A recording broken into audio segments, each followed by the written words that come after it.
Moment. Everybody ready? Staff, are we ready? Very good. Okay, terrific. Commissioners who are present, are we ready? Very good. Mr. Mayor, are you ready, sir? Very good. All right. Welcome to the Monday, February 7th, 2022 town meeting. Let's please stand for the pledge.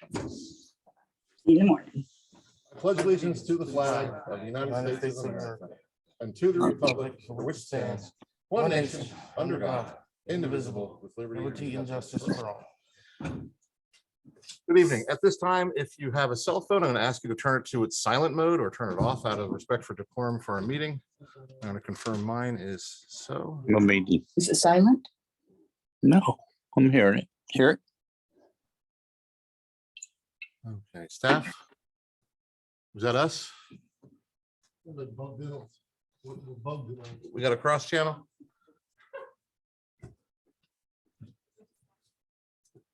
Are we live on a Zoom call? Perhaps someone has their audio that we're accepting. Is that what it is? Okay. Okay. So with that.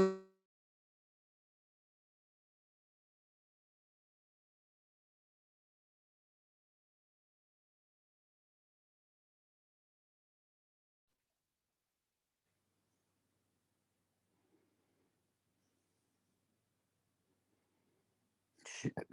No, I can't hear him. God damn it.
It is recording.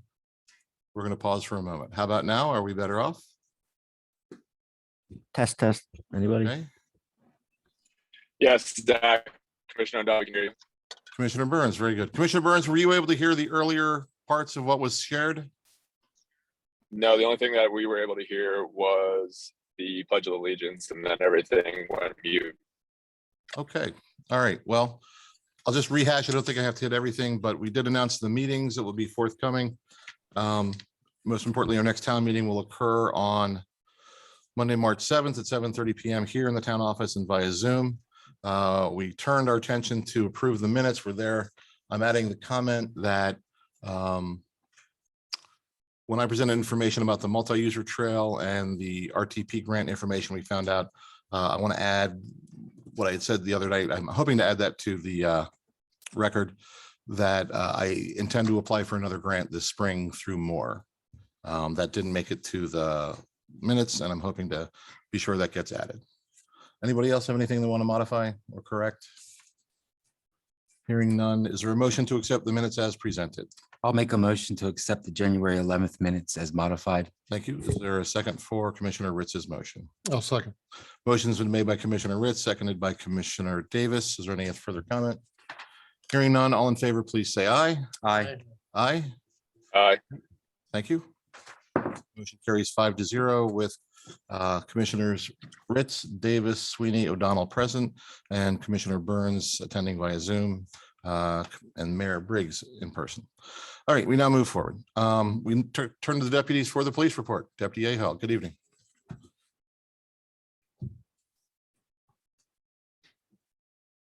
Mayor Briggs, President O'Donnell, council members, ladies and gentlemen, thank you. Sergeant Linehan with the Frederick County Sheriff's Office, Community Deputy Unit Supervisor. As you guys know, the last couple of months, we've had a little bit of turnover. Deputy Whitehouse had an opportunity to become a detective in our criminal investigations division, and he was accepted into the opportunity. His last day was January 15th, and he subsequently held interviews and selected a new member to come to the unit. That new member is Deputy First Class Paul. Paul comes to us from the Montgomery County Sheriff's Office. He is a 5-year veteran of law enforcement.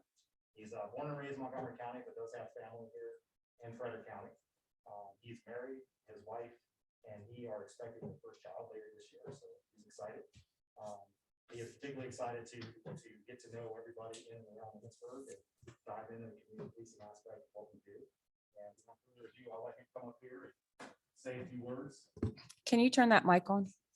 Just the center button, right? Okay. How's it going? Sorry, my voice is a little raspy. I had COVID a month ago. I'm Paul Graves. Obviously, I'm excited to be up here. I know I have big shoes to fill, but I'm excited to learn Emmitsburg and get to know everyone around here. If you see me out, try to say hi. I'm not scary. I know I'm a big guy, but I'm friendly. Well, thank you. Welcome to Emmitsburg. Yeah, Thank welcome you. to Emmitsburg. Thank you Thank very you. much for being here. Yep. Great. Keep Deputy A. Hall company. He gets lonely out there, I know. He does. Yes, he does. Good evening, how are y'all? Good, you? Good, sir. good, good. So this is the report for January. So we had a little turnover, like you said. We had one holiday use, 2 sick days.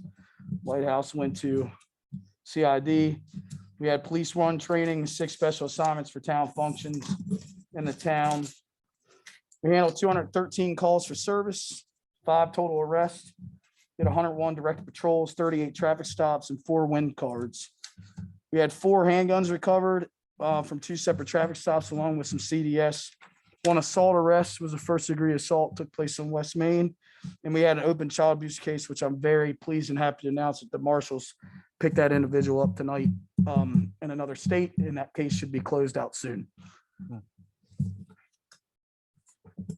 With any of that, I will take any questions if you have anything.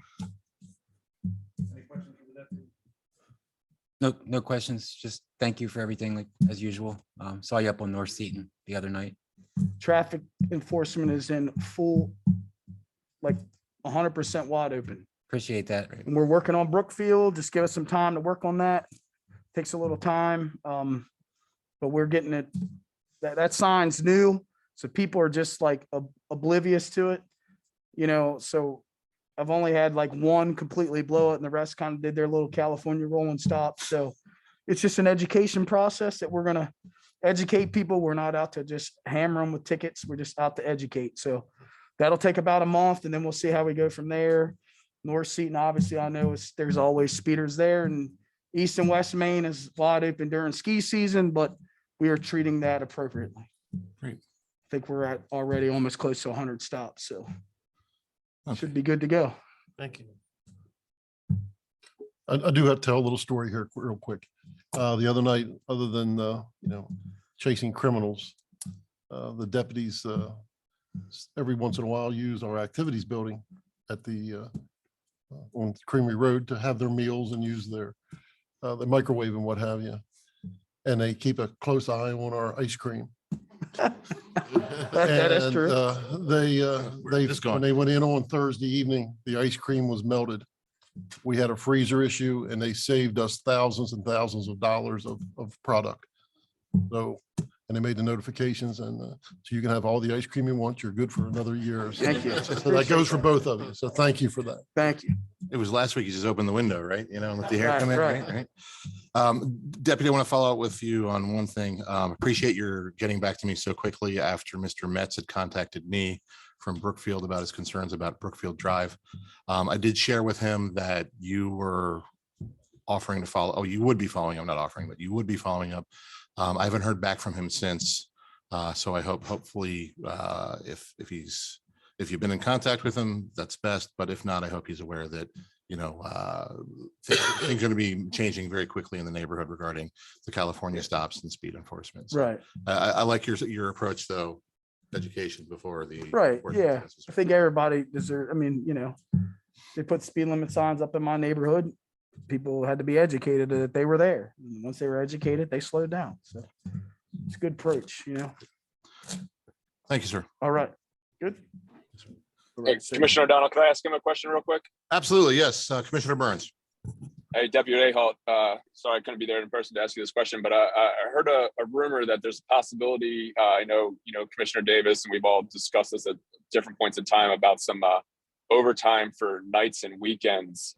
Is there any truth to that rumor that this could possibly be available if we were to request it? And then also I know, we've talked about an SUV on several occasions, and I heard another rumor that there might be the possibility of an SUV that both you and the new officer could have the use of in the future. Is there any word on any of those subjects? Yeah, I'll let my Sarge answer that question. That was brought to me by him, so I'll let him address that. Okay, thank you. Hi, Commissioner Burns, can you hear me? Yes, sir. Okay, great. So as to the vehicle issue, we are in the process of getting new vehicles into the agency. I did speak to our lieutenant in charge of vehicle services or fleet services, and she did tell me that this unit is receiving 2 new vehicles. One of them will be coming to Emmitsburg, and I'll hopefully we'll be able to share more details about that here in the very near future. But yes, the new vehicles are coming. That's great news. Thank you. Yes, sir. We've asked a couple of times about, we love what they've been able to do as far as, patrolling early evenings and then, the occasional weekends and stuff like that. Is there any opportunity for, later patrols? I obviously don't want to put undue stress on our 2 officers as it is, but, especially on the weekends with ski season, and other events that go on in town, some extended hours, it's really nice to see those guys in town, at midnight. I know Commissioner Davis has mentioned coming in on late fire calls and seeing the officers on the square in different places around town. There's a lot of reassurance that, we feel with those issues. Yes, sir, absolutely. And with Deputy Graves coming now to the unit, it gave me an opportunity to rework the schedule. So there's going to be a rotation. There are plenty of days during 2-week cycles where both guys will be working at night. They both been given directions to focus on the problem areas and issues. We know that visibility is very important to the community's sense of safety. And it's also important for us to make sure that we're showing that, hey, we're out here at all hours of the day and night. So there is a schedule rework. Both guys will be working. Some days they'll be solo, but some days they'll be together. As to the overtime issue, that's certainly something you as a community can explore. If you made that program available, we would post it as part of our extra duty assignments. And it would give an opportunity for patrol deputies to sign up and come up here, not just the 2 that are here. If that's something that you want to pursue, I defer to you in that judgment. No, I appreciate the fact that you're reworking the schedule, and obviously don't want to add undue stress to, our new deputies, and especially with a new baby on the way, or if I heard correctly, already arrived. I understand those stresses, but I think having that extra presence in town in the evening, especially those later hours, that presence will do more than at this point in time. So thank you very much. Yes, sir. Yes, sir. That's it. That's all I have. Thank you. Thank you, Commissioner. Now turn to town manager for town manager's report. Good evening. This is the town manager's report for December of 2021. I'll highlight some of the key areas related to streets. Staff conducted their monthly street sweeping, the monthly storm drain inlet cleaning. They painted the speed bumps on Timber Mill Run and Huntley Circle. We had a contractor blacktop the sections on East Lincoln Avenue, West Lincoln Avenue by the pool, and in front of 331 North Seaton Avenue. Staff also cleaned the parking spaces on East Main. There was a lot of glass from an accident. Related to the parks, we had the contractor remove the sunshades from the all accessible playground. Staff cut up and burned some trees that blew over from the windstorm. And staff dug out in front of some pipe crossings along the community park walking trail. Related to water, Rainbow Lake is still at a spillway level of 16.6 feet. We have received our general discharge permit for 2022 for tanks, hydrant flushing, etc. Water production and consumption, we produced an average of 253,402 gallons per day and consumed an average of 230,250 gallons per day. The difference is backwash water at 18.7%.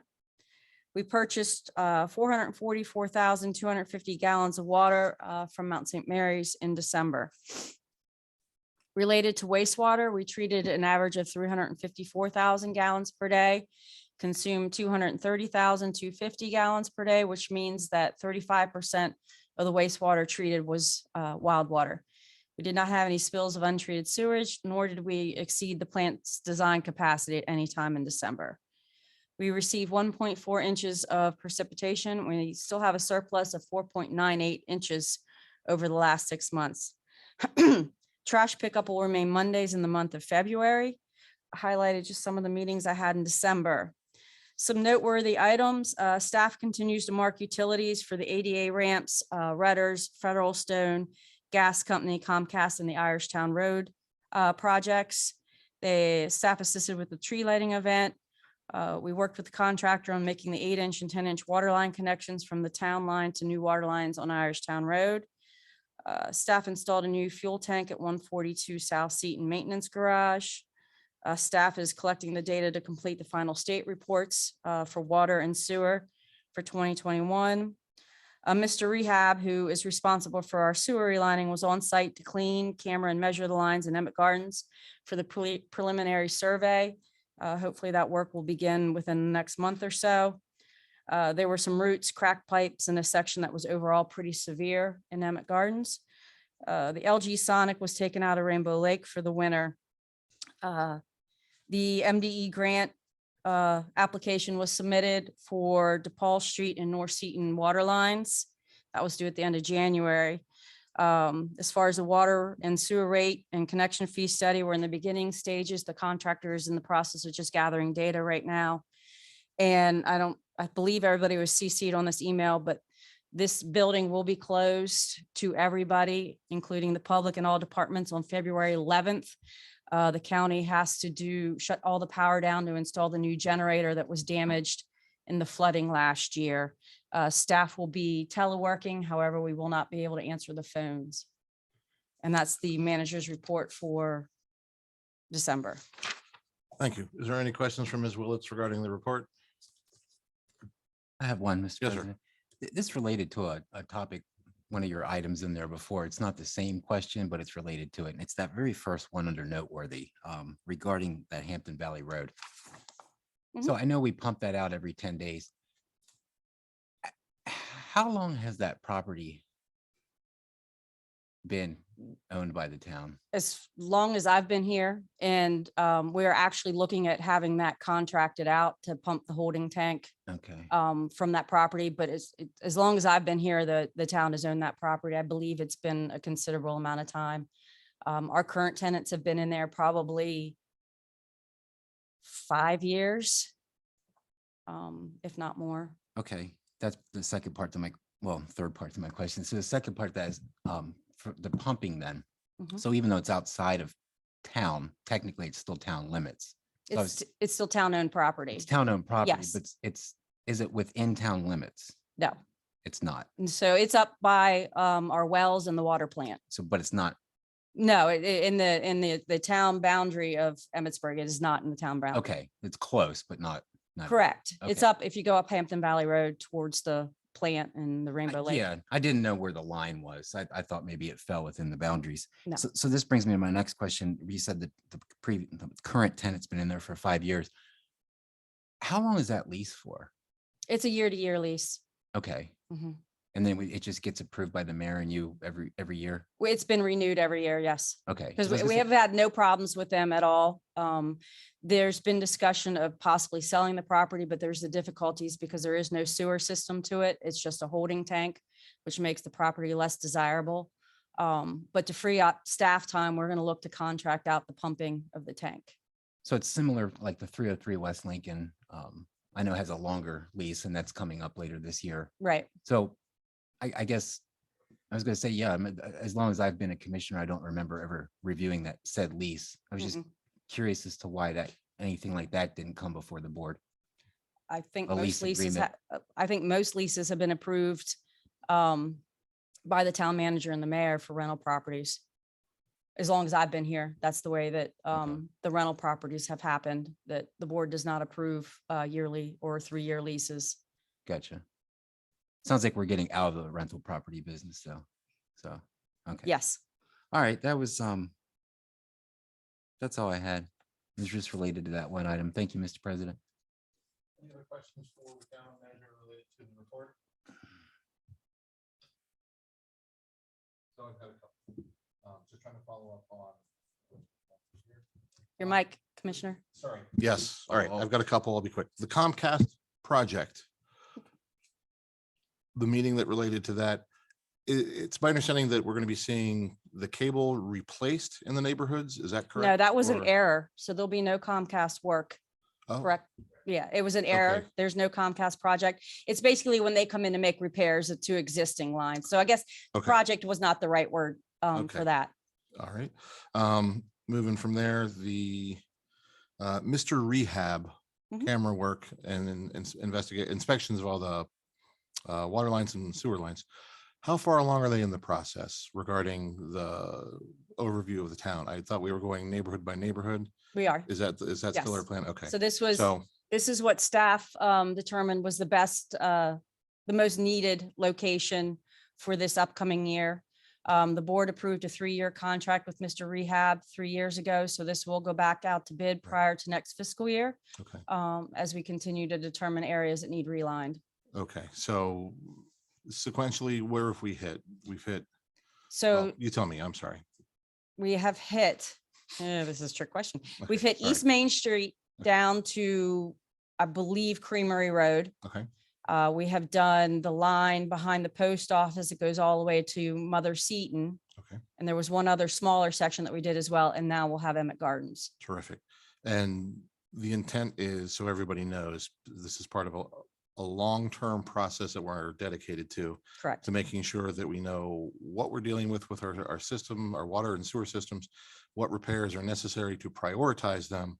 And every neighborhood in time is going to be viewed this way, evaluated this way. Is that fair to say? Correct. And I did leave one out. We have done West Main Street and West Lincoln as well. So Okay. we've done, this will be our 4th year. Okay. Yes, it is in our water and sewer capital improvement program to yearly dedicate money to sewer relining and to hit the areas that are most needed. Okay, and I just want to make sure we're giving enough attention to this because I think sometimes this gets missed in the due diligence that's taking place by town staff to monitor both of these Correct. water and sewer systems. Okay, last question, probably a little easier. The MDE grant that was just submitted at the end of January, Mhm. do we have a timeline when we'll hear back regarding, and this is the Depaul Street grant, is that correct? This that is separate? DePaul Street and Okay. North Seton Avenue. Okay. Oh, And I do have the timeline. I don't have it handy. Okay. Maddie sent it to me a while back. I believe we have to break ground on construction by December of 2023. Okay, I believe we get notification if I understand it correctly, if we receive the grant, we get the notification within 6 months. If it's the loan, then it's a year. okay.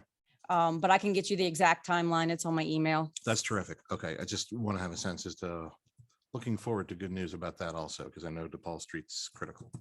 So, okay, thank you. That's appreciated. We now turn from, oh, sorry, let me do the clock thing. It is 7:55. Mr. Burns has joined the meeting in person. Good evening, Commissioner. We now turn from the town manager's report to the parking enforcement report. Do we need to address this? No? Okay, all right. So now we turn to the town planner's report. Mr. Golden. Yes, hello, everybody. This is the town planners report for December. Under commissioners, I reviewed bids for the water and sewer rate study and provided comments to the town manager. I met with the structural engineer and a mold specialist at 507 East Main Street regarding the dangerous and hazardous building determination. We will give a brief presentation to the board at our next meeting regarding those findings. Under grants, community legacy, we continue to process fiscal year 22 applications, submitted fiscal year 21 quarterly report. I prepared meeting materials for the 2022 Sustainable Community Board meeting. Under Chesapeake Bay Trust, under the Silo Hill Basin, we submitted a reward revision request to request a time extension. ADA ramp grant, conducted 1 construction inspection. I processed payroll reports. As of December 31st, 59 of 130 ramps were completed, but as of today, we have 81 completed.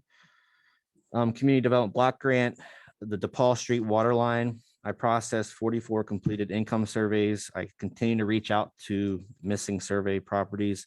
If you know anyone in the Sunshine Management apartment complexes, please let them know to get back to me regarding the survey.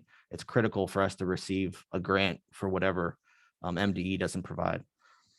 Under MS4, under the basin, I worked with contractor and submitted a $199,000 Chesapeake and Coastal grant application.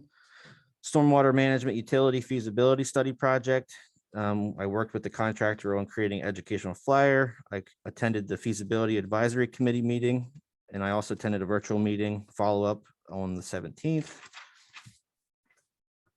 Under permits and zoning, I approved 13 zoning permit applications, noteworthy 6 single-family dwellings in Brookfield on Irishtown Road.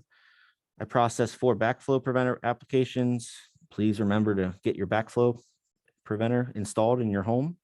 1 no zoning permit required form, 2 street closure permit applications, 1 street cut permit. I mailed 6 high hazard backflow permit renewal reminder letters. I modified our floodplain variance ordinance or application, excuse me. I attended a court hearing with Amy on the 29th regarding a property on Welty for high grass, weeds, filth, rubbish. Responded to various incident reports. Planning Commission, the new Creamery Road Pump Station. I recorded the addition plat.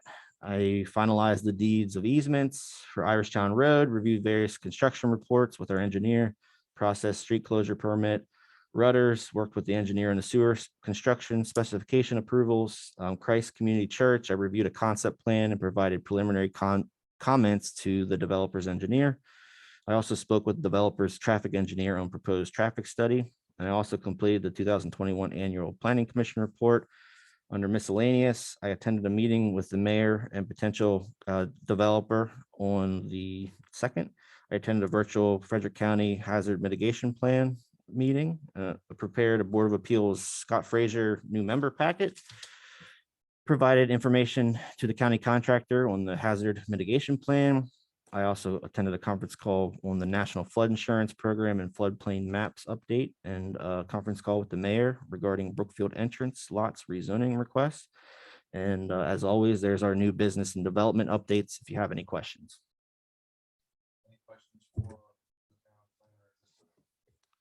Any questions for the town planner at this time? Sorry, mic was off. Yeah, I have a couple. Mr. Davis. Parking on Irishtown Road, where the new roadway is, is there going to be parking along the curb on Irishtown, or is that Along Irishtown, Yes. that's a no parking no zone. parking? Great.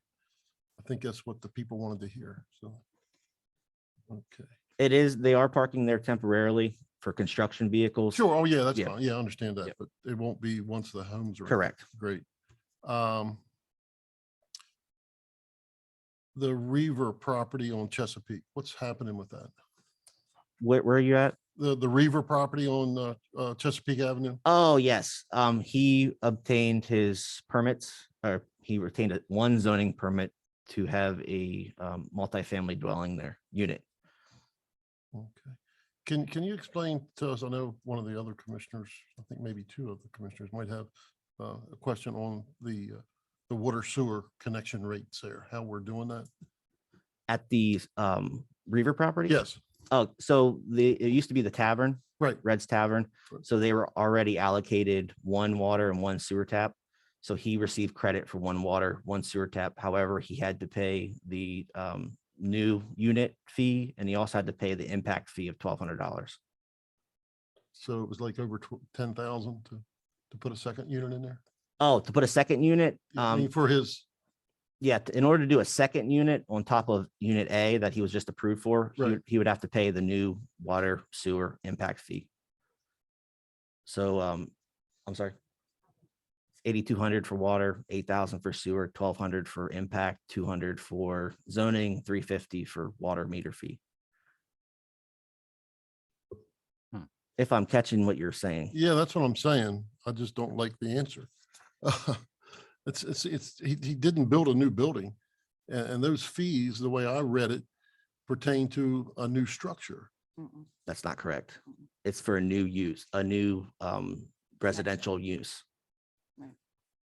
but there's already water and sewer there. But they increased their usage. So it's a new water tap, new sewer tap, because they increased the usage on the town systems. Which he will be paying for with water sewer, but he's not putting another connection in. That's not how the code reads. Any new residential unit, you have to pay a new water. See, people think tap and they think you're actually tapping into the system. When we say tap or connection fee, it's actually usage of, it's a privilege to use the town's water and sewer. So if my house, let's say I only had one bathroom right now. And let's say I decided we're all going to live downstairs and I'm going to convert the upstairs to an apartment and I install a bathroom. I would have to pay 82 plus 8,000. It wouldn't be a simple pay for a meter. Then that unit would pay. That's how they determine what that unit Correct. would be billed per month. So you'll be having a new residential unit. So you would have to pay a new, we call it tap fees, but Yeah. they're really connection fees. So you're connecting a new unit into our system, which on average is going to use 250 gallons per day. Hmm. So it's the impact on our system. Well, the impact I can understand, but the actual connection fee is what's throwing me off there. The 82 plus 8,000. I wouldn't call that impact. I would the 1,200 is the impact, correct? Well, yeah, yeah, sure. So these connection fees are part of that water and sewer rate study and connection fee study. So they're going to look at what our fees are related to connection fees. So I don't know what they're going to come up with, but that'll give us a better, idea.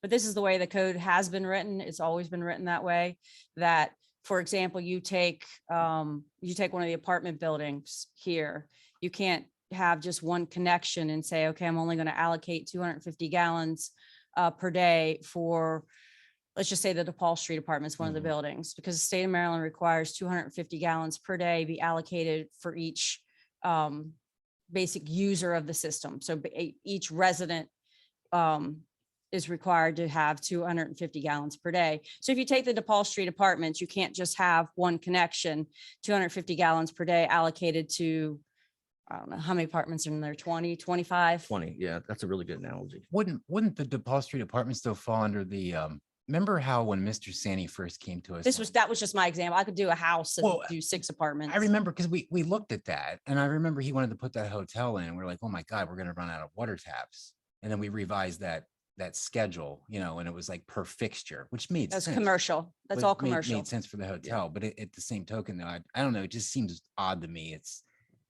That's such a high fee, just for like a small structure, splitting it off like that. And I understand you're saying like that study, is that part of the, I always ask Yeah, the it question, is. It that is. part of their scope? Yeah. It is. It's Okay. they're doing water and sewer fees, like your bill fees. And then they're also doing a water and sewer connection fee study, Okay. which is essentially the tap fee study. Well, The problem and let me give you an example that we find very often. So let's say I take my house and I divide it into 2 apartments. okay. And you have you want to put in 2 meters. You want apartment 1 to have a meter. You have apartment 2 that has a meter. Well, apartment 2 doesn't pay their bill. So they go to get their water shut off. Well, you can't shut off 2 without shutting off 1 because you only have 1 connection. Correct. Does that make sense? Well, that makes sense. Yeah. But you got to pay $16,200 to do that. Well, that's for you guys as the board to Right, decide if you don't like, right. I mean, that's just the way the code's been written all these years. So- And So it's Mr. not Re- unusual. So Mr. Reaver obviously has an outstanding bill, so to speak, that if he needs to proceed, because I remember he went through the Board of Appeals and everything to do this property. I guess the issue is then he needs to pay this in order to proceed, or are we like? Who are we talking about now? I'm sorry. It's actually my understanding that he has put that project on hold, I'm Mr. sorry. Reaver. Oh, the Mr. Second apartment. Yeah, Mr. Reaver put that on hold. I think there's some county issues as well. Okay. That was the last we heard from him. So Mr. Ritz, just kind of jumping in, I'm going to assume that at some point in time in the past, a staff came forward to the board and suggested those rates in order to have that money available for the maintenance of a deteriorating system. Correct. I think Mhm. that's part of it. The other side of it is, at some point in time in the past, board members like us sat here and said, okay, we're going to go with that. And it went into code or ordinances. So we collectively, this board has the opportunity I would suggest once we have that report in hand, that evaluation, that study in hand, we can modify rates as we see fit, as long as we bring it forward. I would imagine, we would craft it with staff and then it would come to the full board. So Okay. we do have that capacity. It's not our staff who decided that rate. And I think, I'm pretty sure, yeah. Oh, no, Okay, no, I all right. get that. It's just the application of the way the code's written. Unfortunately, Yes. some of the code's not, I admit, it's not written too So, well. I It's open think- for interpretation. I will say though, that is extremely common. Mhm. All of Frederick County's municipalities have a tap fee, connection fee, impact fee. I bet if you went and asked each municipality, I'm confident that they're not equivalent to ours. Some may be higher, maybe, but Yeah, you'll see I a bet there's variety of lot them. Less. You'll see a variety. Some are higher. There are definitely ones that are higher. There are definitely ones that lower. But the way that the code's written, the majority of these municipalities use Muni code. So a lot of the ordinances are very similar, the way that they're written and what constitutes a connection fee. But I think we wait and see what this study comes out with and see what it says. And then we can start researching, which I know we've already done, but we can do it again and reach out to these municipalities. And there's a reason that it's written this way. And it's basically, it's what the state makes us allocate for each single property or in each single apartment or townhome that we are required to be able to deliver 250 gallons per day, plus maintain the water system, plus maintain the sewer system. Are our rates high? Are they low? Hopefully the study will tell us, Okay. but I don't think you're going to see this language any different in other municipality. Correct. Commissioner Davis, I'm sorry, I jumped in here, No but so let's say Mr. Reaver gets these ducks in a row with the county. He still can't proceed because he needs to pay $16,200 for connection fees plus impact fee, correct? That's correct. He can't proceed, even though he went through the whole process of, getting the zoning code changed to have his apartment there on South Seaton. Yeah, he's, Although it did there, I know there was neighbors in the area weren't too keen on it. Yeah. He will be approved. I've seen his site plan. As long when he's ready to proceed and gets his ducks in a row with the county, I can approve him. However, yes, he will be required to pay the fee as code requires. When is this study coming out? Our plan is to have it ready to present before the next fiscal year so that it can be passed and we can budget appropriately. Before the next fiscal year. So we're talking like 2 months, maybe. Probably. Okay. We start our budget work in the first part of March. I think we set a goal to have he required a lot of information from staff and the goal was to have him all the information by the end of January. Okay. So I'll probably touch base with him either this week or first part of next week to see where he's at with it. And then we'll have to bring him in for one of our, if you propose to change water rates or sewer rates or connection fees, you have to have a certain number of public hearings to talk about it. Mr. So- Sweeney, you wanted to add something? Yeah, that's for two separate units, correct? That's correct. But if, say that Mr. Ritz or I would want to put a bathroom downstairs, it would cost us $8,000. No. That's what I thought you said beforehand when he was asking. No, so how the code reads and how Kathy stated, it's 250 gallons per day, average usage. Each house is allocated 15 fixtures as we determine with the non-residential structures. So, I mean, if we were going to have for example, if Bill Gates wanted to come to Emmitsburg and build a 20 bedroom house, he would be required to have more than the typical 15 fixture 1 unit dwelling. But 99.99% of the time, it's 15 fixtures per single family dwelling.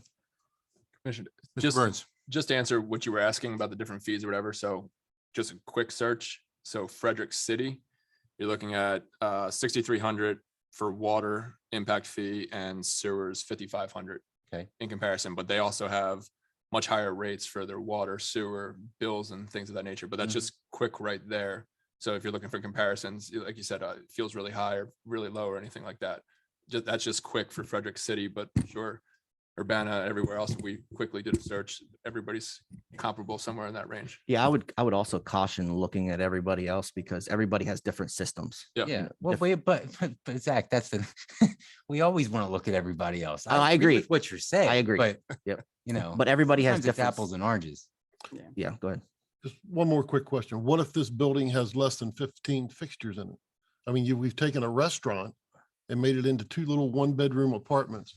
It had 2 bathrooms in it that were being used 18 hours a day. It had a dishwasher that was being used 18 hours a day. It had all these other things, and we're probably going to have one person, living in each one of these places, and we're going to use less water, but we're going to charge him more. So here's the problem, Commissioner Davis. That building was demolished interior without permits. So we do not know what was in there existing. We would have given him credits, how we did Insurance Brokers of Maryland, what we did for Macasa's holdings. However, it was done without permits, so we have no idea what to give him credit for. Well, I can probably tell you because as an 18-year-old, I drank a lot of beer in there. So I can tell you almost pretty much what was in there. But yeah, but we I have to mean, have. I just don't, again, I just don't think we're taking care of our homeowners. And that's all I got. Then, I mean, we're bound by the code. I mean, that's our job. And it's your job as the commissioners to propose changes to those codes and vote on them. But as long as the code's written that way, this is our job. This is what we have to do. I understand. And it's my job to try to take care of our property owners and our community. And okay, he demolished something he wasn't supposed to. So we're going to say, we're going to show you, we're not going to give you credit for anything that was in there. I just think it's wrong. Commissioner Burns, Commissioner Burns, where was the second bathroom? Or Davis. Davis. Where was the second bathroom? I remember the one up in the corner. There was a men's and a women. No, there wasn't. There was just one. No, there were two. There was a men's and a woman because I used the women's once. So Okay. let's jump in for a second. Mr. Davis, your advocacy is understood. I know staff is also trying to protect our property owners. Mr. Golden, question for you, and I don't expect you to know the answer because it might be complicated in the code, but to the point that's being brought up, we have reliable sources who could provide potentially reliable affidavits. Is there any means for something like that? No, our policy is we need certified plumbing reports. That's how we've always done it. So if the property owner were to be able to provide a plumbing report from a prior period, No. that wouldn't satisfy it either. Okay. And this is based on ordinance or policy? We don't have anything in our ordinance that gives Okay. credits. So we do it basically, we're trying to be helpful to our businesses. Correct. So we don't have anything giving credit. So there's nothing Sure. that Sure. But I thought we did give him credit for Reaver. for the. We did give him a credit for the one unit. Yes. He didn't pay anything for the unit A. He paid a impact fee of $1,200. So he did receive credit. So we did get a carryover based on. Correct. Okay. But not for everything, right? Because not sure what everything was there. He got credit for one unit. For one water connection and One one sewer sewer connection for the existing bathroom. Okay. And again, I'm not trying to do an end run. I'm just trying to see if there's a means by which we can hit a good middle ground. I don't think it between would be, advocating for the community and advocating for a property owner. I'll be honest, I don't think it's fair to the community to give credits when we don't know exactly what was there. Okay. The trick of it is though, I mean, as a person who, I won't say I frequented it, but I was there. I would say probably a number of members of the board were there, have, I would say, modest expertise, for lack of a better term. And I'm not trying to countermand you. Well, I just want to say, Let me finish. So it is important that we stand the line, and I respect what you're trying to do, and I'm not trying to undermine you, and I want you to understand where I'm coming from. But at the same time, I'm trying to find a means by which we might be able to address this concern without undermining you, but at the same time supporting, what might be common sense from my perspective, not from the perspective of ordinance enforcement. And it's one of those letter of the law versus spirit of the law type things. But the law is very clear here, and that's why I'm asking for your expertise. so you would have to know every single drain in the property. Right. You would have to know how big exactly the dishwasher was. You would have to know if they have a washer and dryer, Sure. what size they are, what size drains, what size traps, what kind of water closets they have. Yep. And that's why I was thinking that if we were able to tap into some sort of plumbing record that would be reliable. We don't that's have what- it. Right, understood. But I'm saying that, were we to have that option, that might be able to address those issues. So we'd have accurate documentation. That's all I'm saying. Mr. Mayor. SAC is instructed we have to rely on this to protect the potential tenant of the building. Mr. Mayor, I'm going to interject right now. As I can't hear. you, I'm going to interject right now. And I would ask that you not speak to this. I know you're going to defend Zach, but I know that you personally have an issue with this property. So I would like you to not continue. I have not said anything. Okay, yeah, you haven't, but someone in your family did come to the Board of Appeals meeting. So I would state that I would ask you No. to please stop. No, I'm going to talk about my staff's position on any apartment. Well, then I'll continue too about your wife's behavior at that Board of Appeals meeting. Oh, okay. Okay, gentlemen, hold on. Mr. Ritz, pardon me, Mr. Davis. Mr. Ritz. The mayor has not spoken yet about the property. Okay. The mayor stated what he intends to speak to. Right. He hasn't spoken to that yet, based on your asking for a moment to interject. Let's give him some leeway for a moment. Well, please. Mr. Mayor, let me finish. Let's give him some leeway, and if he stays the course, he has the floor.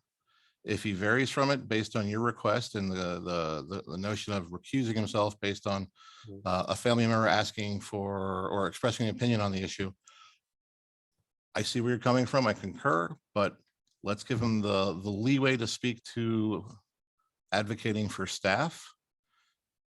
If he goes to the property issue, I will ask him to refrain as well, to recuse himself from that part of the conversation. Very well. Okay. Thank you, sir. I appreciate your aligning with that. Mr. Mayor, based on what Mr. Ritz is requesting, please focus your effort on advocating for town staff. That's what it And was. I agree. And please be advised that should you vary from that in this topic, I will have to interrupt. Oh, I appreciate that. Thank you, sir. Now, we instruct the staff, tenants move into all these places and we have a responsibility. So does the county, to make inspections. And I understand these did not have a permit, so the county did not make the inspections on that. And I don't think we should ask our staff to override the county who is making these construction inspections. We have a responsibility to the tenants who are coming into the building that everything's done as correctly as best we can and what we can see and what we can do. And that's why they have the inspection. That's why they have the fees. You may remember the reason Ryan left here was because they wanted an abatement on their fees back in 2009 or whatever, and the board turned them down. And it took a long while to get them back in here. So let's just look at the study. But I'm not going to give my planner any. That's my responsibility. Understood. Not Mr. Ritz. It's my responsibility that he conduct himself in the manner that he protects and make sure it's the best of our ability that we have a safe environment here in the town. That's it. And I have a comment too, quick. I don't appreciate a comment that's being made that's saying that I'm trying to do something to point in his face. Ha ha ha. I do my job. I do it the best I can. And I don't appreciate being told that I'm anti-business and also I'm anti-resident. I do what I do to the code. Hey, look at this. I follow the code to a Can T. you look at the report of what he's done the last month? I mean, is he anti-business? I mean, Nobody is questioning his job ability. well, I'm asking about one property because we had a property owner come right. with a concern. Obviously, we can't do that. Yes, you If we're can. not on your agenda, we can't do that. What agenda? Yeah, I don't appreciate that one bit. Oh, here we go again. It's Okay. Charlie's time. Okay. Well, all right. So let's refocus on the issue. So the question I posed, Mr. Golden, you answered my questions. Thank you. I'm not trying to do an end run. I'm just trying to understand procedure and process. Mr. Ritz, your request was honored. Do you have anything more to offer regarding the property on Chesapeake Avenue? Any questions related to that? No, thank you, Mr. Golden, for answering my questions. I do appreciate it. Thank you, Ms. Willets, for explaining the study. Terrific. Hopefully things will pan out. Commissioner I Davis. just know that I'm sorry. it's a sore subject. Well, I think there's, Several people don't want to see this well, happen. there's productive ways to go I'm about not- it. We're gonna I'm get the not saying study. you. Yeah, no, I understand that. And, we know the code. We don't know the code every single word. It's a huge green book. And there are things that probably need to be changed. There's things that need to be updated. But I don't spend my day going through the code, finding out what we need to update until people bring it to our attentions 9 times out of 10, because we're swamped with everything else going in. So I look forward to this study that this company is going to do. And we're going to have extensive talks, not only with staff, but with the commissioners, the mayor, and the public as we move forward with this. Thank you. Commissioner Davis, I'll bring it back to you. You brought up the Chesapeake Avenue question. So Yeah, I'll and turn I'm to you. not accusing anyone of not doing their job. You got to understand that. I'd never said that. And I didn't say anything about being against business or growth. Frank, you told me at the last meeting, I sent a nasty gram out. No, I'm sticking up for myself. And this is the second meeting in a row. It's getting ridiculous. Yeah, it is, Zach, because as soon as we don't agree with what you bring, you see us as attacking you. And we have an opinion too. You got to understand that. We're not always right. But I we agree. have an opinion. If you say It's it is not a nasty always- gram, that's different. It's not only taking, what you have to say and just rubber stamping it. We listen to what the community has to say. We listen to what the business people have to say. And then we were elected to act on that. Exactly. You were employed to help us follow through with that. And I follow the code. I understand that, but I told you that, look, I'm not going to get into that with you. You got upset with me last time because I don't agree with what you believe in with the MS4. I don't. And that's another thing. We just don't agree on a couple things. I'm not against you. You've got to understand that. I'm done. Thanks. Thank you, Commissioner Davis. Hey, can I ask one question? Totally change the subject here, but it's regarding the planner's report. In a moment. Okay. In a moment. then Mr. I'm- Davis, I'm going to come back to you just for a second. You're done with Chesapeake Avenue. That's correct. Okay, just want to make sure. Absolutely. So staff, Mr. Mayor, board, we're moving away now from Chesapeake Avenue. Mr. Ritz, my assumption is your questions about something new based on what you just said. The floor is yours. Yeah, the Brookfield 10-unit cul-de-sac. It says February's Board of Commissioners meeting. Is that going to be March? I'm sorry. 10. Your number 7, first bulleted item. Page 13. Oh, It's yes, this 13. was December's report. So we were originally thinking it was going to be at this meeting. I'm sorry. That's right. December. Okay. Yeah, I- that I'm- should be March All right. or April. I'm sorry, April. April. Thank you. You're welcome. Very good. All right, we return now to Any other town planner. questions? Any other items to share? No. All right. So at this point, we conclude the town planner's report. We now move forward to the commissioner comments. For clarity, Mr. Sloan, we're going to go through commissioner comments. We will hear the mayor's comments, and then we will go to public comments. So you will be heard. I just want you to know where you are in our sequence. Thanks for your patience, sir.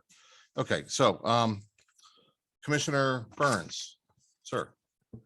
Thank you. Yes, sir.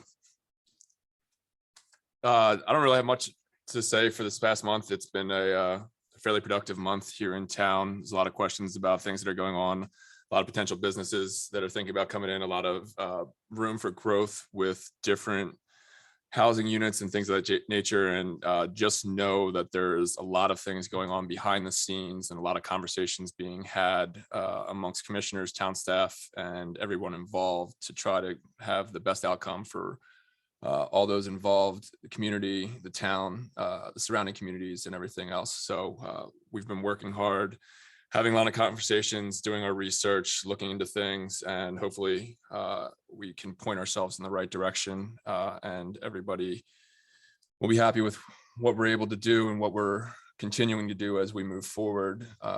And that's all I got. Okay, thank you, sir. Commissioner Davis. I'm good. Thanks. Nothing. Thank you, sir. Commissioner Ritz.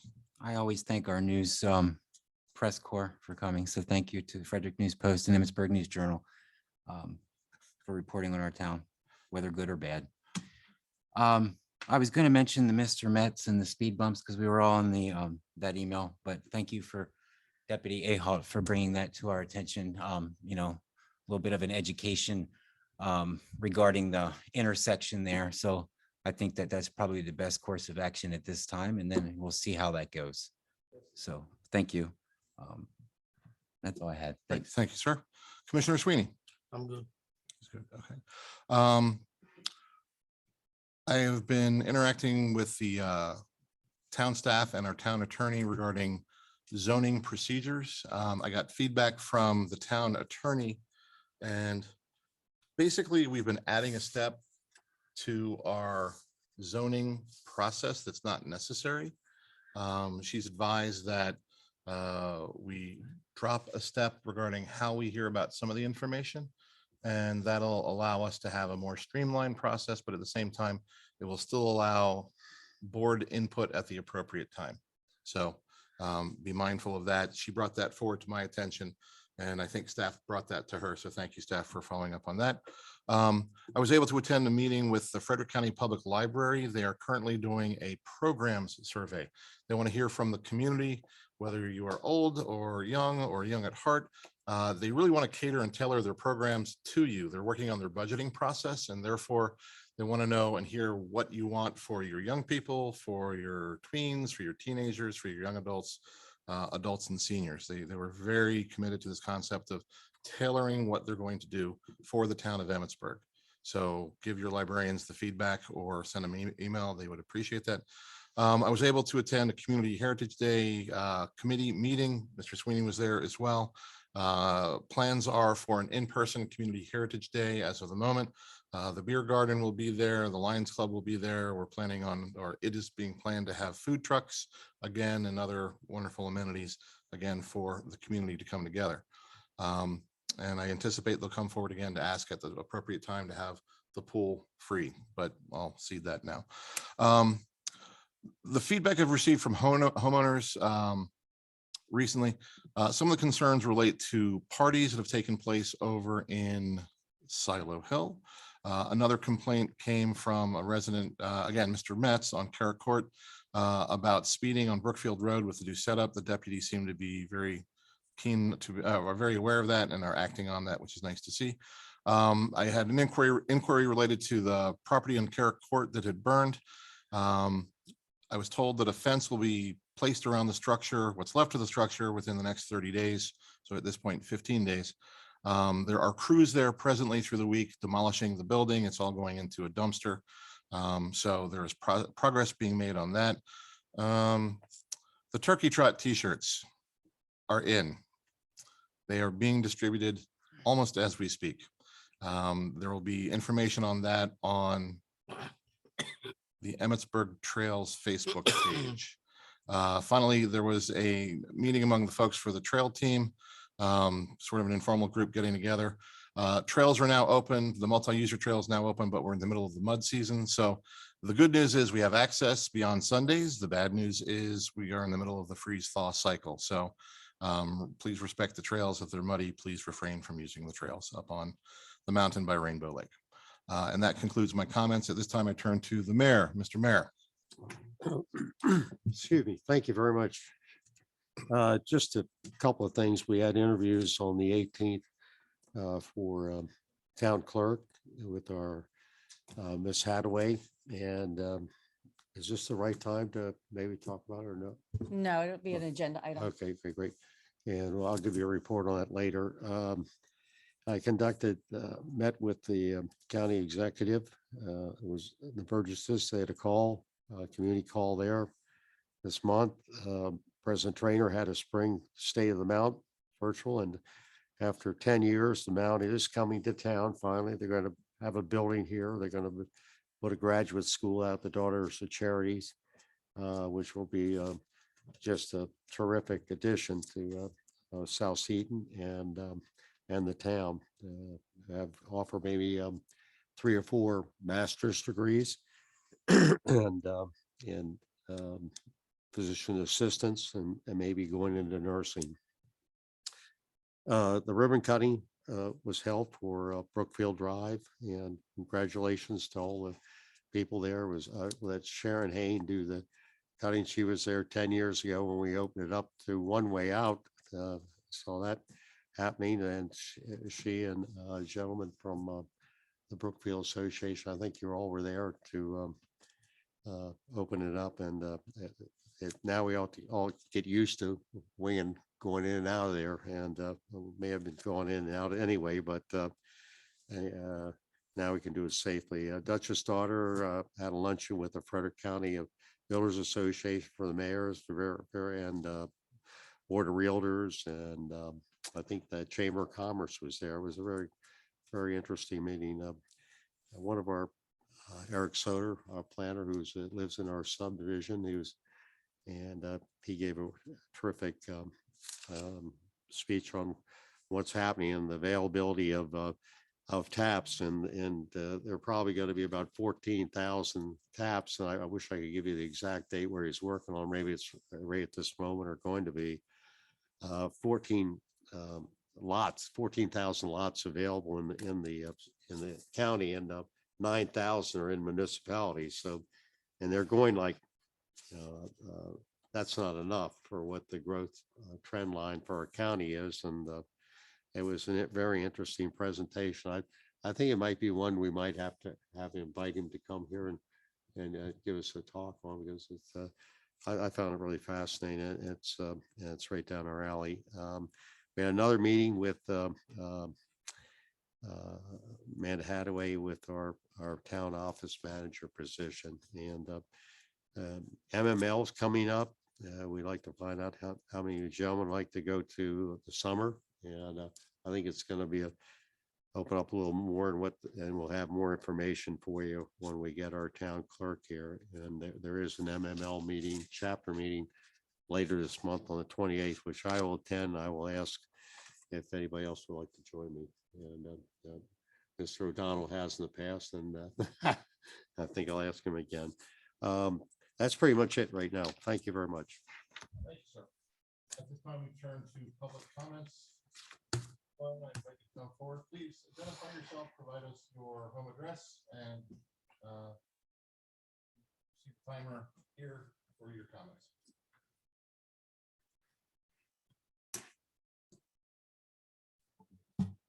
My name is Eric Sloan. I live at 500 East Main Street in Emmitsburg, the big yellow house down there. The major question is there any thought to putting decorative lights on the new bridge? I realized when the state put it in, conduit was run for the lighting, because that's one of the things I asked the guy at the state jokingly, and he said the conduit's there, but there's no wire or power. So has anybody given a thought about putting decorative lights? Because if you go down there at night, that little stretch is dark. And I'm not really worried about getting mugged or anything, but if you get one person and gets halfway across there and they go, oh, I'm going to zigzag over to go to the Jubilee, if they're wearing dark clothes. Are you asking decorative lights as like Street street lights? lights? Yeah. Okay. I can try to answer the question. It's my understanding that there wasn't conduit put in, but maybe there was conduit put in when there was no capability to put the lights in. When we met with Potomac Edison, myself and Jimmy, I think last year, they told us the best they could do is extend arms out of one of their current light poles there to give us lighting, short of the town running, because my understanding was the conduit stopped right around the last light pole on East Main. What the gentleman from the state. Sir, Mr. Stone, it's a process, but talk to me and then staff will get it. So Yeah, what Sheriff, the gentleman from the state that was in charge of the project says that the bridge itself had the conduit set up for it. Where the conduit goes, I don't know. It would be an object of running the power over to it. Okay. But Yeah. that's pretty much it. I need to confirm exactly Okay. what happened, what transpired. I know that along East Main Street, there is one section where the contractor had put conduit in that we're having a lot of problems with. So I'll have to get with staff to see where we are with that. I know that staff is looking for a grant for streetlights. Right. that's gonna be, it's not something that's gonna happen overnight. But it has been something that we've talked about in-house, but I'll have to confirm some stuff. So moving forward, do you think you would have more information within 10 days? Is that too short a timeline for you to get feedback? from Whether the there's, state? the best I could do is find out if there's conduit or not. and Oh, What well, what we that's- need that's to where I'm make going. streetlights happen. Right. Short of that, we're still looking for a grant that would be applicable. I know Tawny Town got a grant for their streetlights. Okay. So when we get some staff time freed up, we're gonna start looking for a streetlight grant. So to this end, could you contact the board with just an update in 10 days? And at the same time, we could contact Mr. Sloan and share that information so we know their process is moving forward. I'll do my best. And yes. it's not to overburden you, I'm sorry, but it is one more thing. I'll do my best. Thank you, ma'am. Mhm. Okay. So Mr. Sloan, I'll follow up with Ms. Willits and I'll follow up with yourself. And I'll let you know if I don't send you an email, I'll just maybe knock on your door. So you know. Okay. Yes, sir. Thanks for coming in. Okay. We turn to item H. We have it. No administrative business. Is that still correct?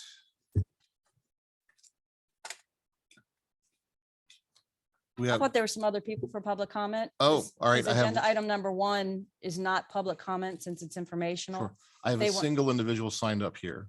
I believe there are other people here that want to speak related to agenda item number 1. So- Per Leslie, it needs to be done under public comment since this is Right. informational only. When I spoke with those folks earlier, they said they don't want to make public comment. Okay. They were there. They're available if we have questions for Gotcha. the group, My but mistake. no, we're good. We're good. fine. Because you didn't know that and I found out just before kickoff. Okay. So, agenda for administrative business.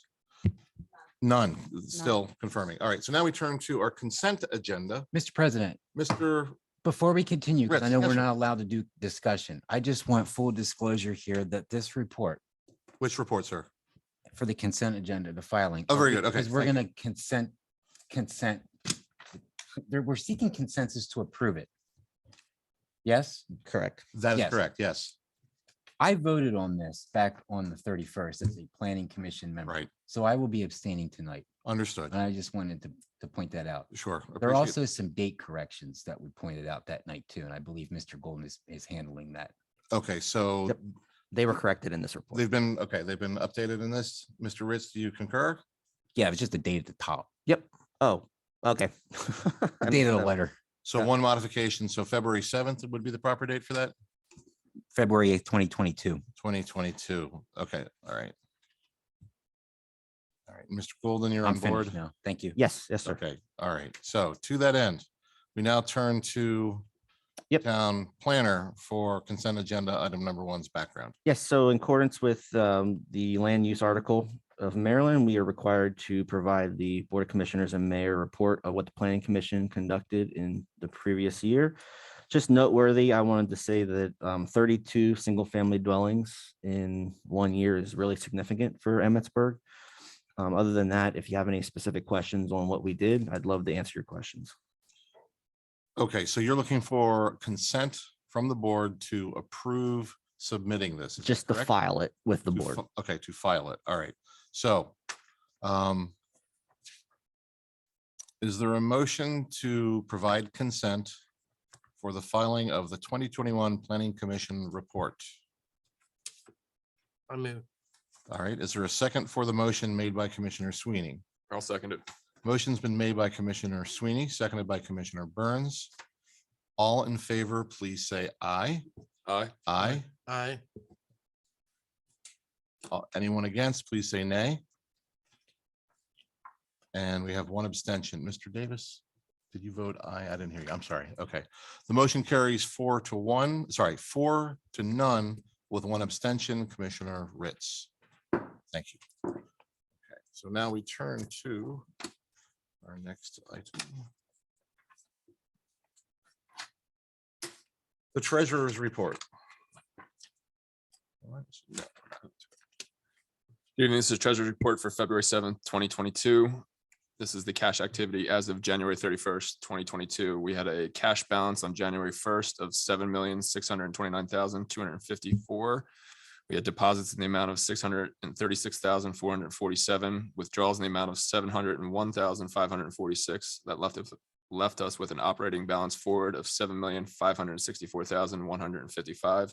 Top 10 check amounts are listed below. If you have any questions that I cannot answer, I'll turn to town staff. Any questions for the treasurer or staff? Any questions for the treasurer or staff? Hearing none, we move forward. Thank you, Commissioner. We turn to the town planner and the planning commission report. Sir. Joe, would you like to? Sure. Thank you. Planning Commission met on January 31st. Per code, we elected officers for 2022 that evening. Mr. Mark Long will be serving another term as chair. Mr. Kevin Hagan was elected vice chair. And new member, Ms. Amy Bowman Pollitt, was elected secretary. That's usually what happens with the new member. Also, we just, per the consent agenda item, the 2021 planning report, we approved that night. And that was all of our business that evening. Terrific. Any questions for the commission liaison or for staff? Thank you, sir. We move on. We now turn to agenda item number 1, forward zoning map amendment application for lots C and D as shown in the final plat of section 1, plat 1 parcels C, D, and E of Brookfield recorded in plat book number 58, page 40 to the planning commission and set public hearing and final vote for April 4th, 2022 for consideration. Thank you, Mr. President. This is only an informational item at this time. The application is being presented to the Planning Commission on March 28th at 7 p.m. It will come back with the Planning Commission's recommendation at a scheduled public hearing on April 4th, at 7:30 p.m. Final vote will also be scheduled for April 4th. We included this application in the meeting packet for transparency purposes, just as to let everybody know what's coming down the pipeline. This does not have to be forwarded to the Planning Commission at this time. Right. Mr. Golden, for the sake of clarification, when can the public provide input at meetings related to this item? The first meeting we'll have is at our Planning Commission meeting. Okay. But they can provide, if they cannot attend the meeting, they could always email me their comments, Okay. Questions, concerns, anything, and I'll present it to the Planning Commission. Okay, so will that be posted with this item at some point in time Yes, with the agenda? Okay. that's correct. Yep. The next time they can provide public comment will be the final vote on April 4. Is that correct? Right before at the public hearing, we'll have a Okay. public hearing and then we'll have a vote if you guys wish to have a vote. So then. choose. Okay, very good.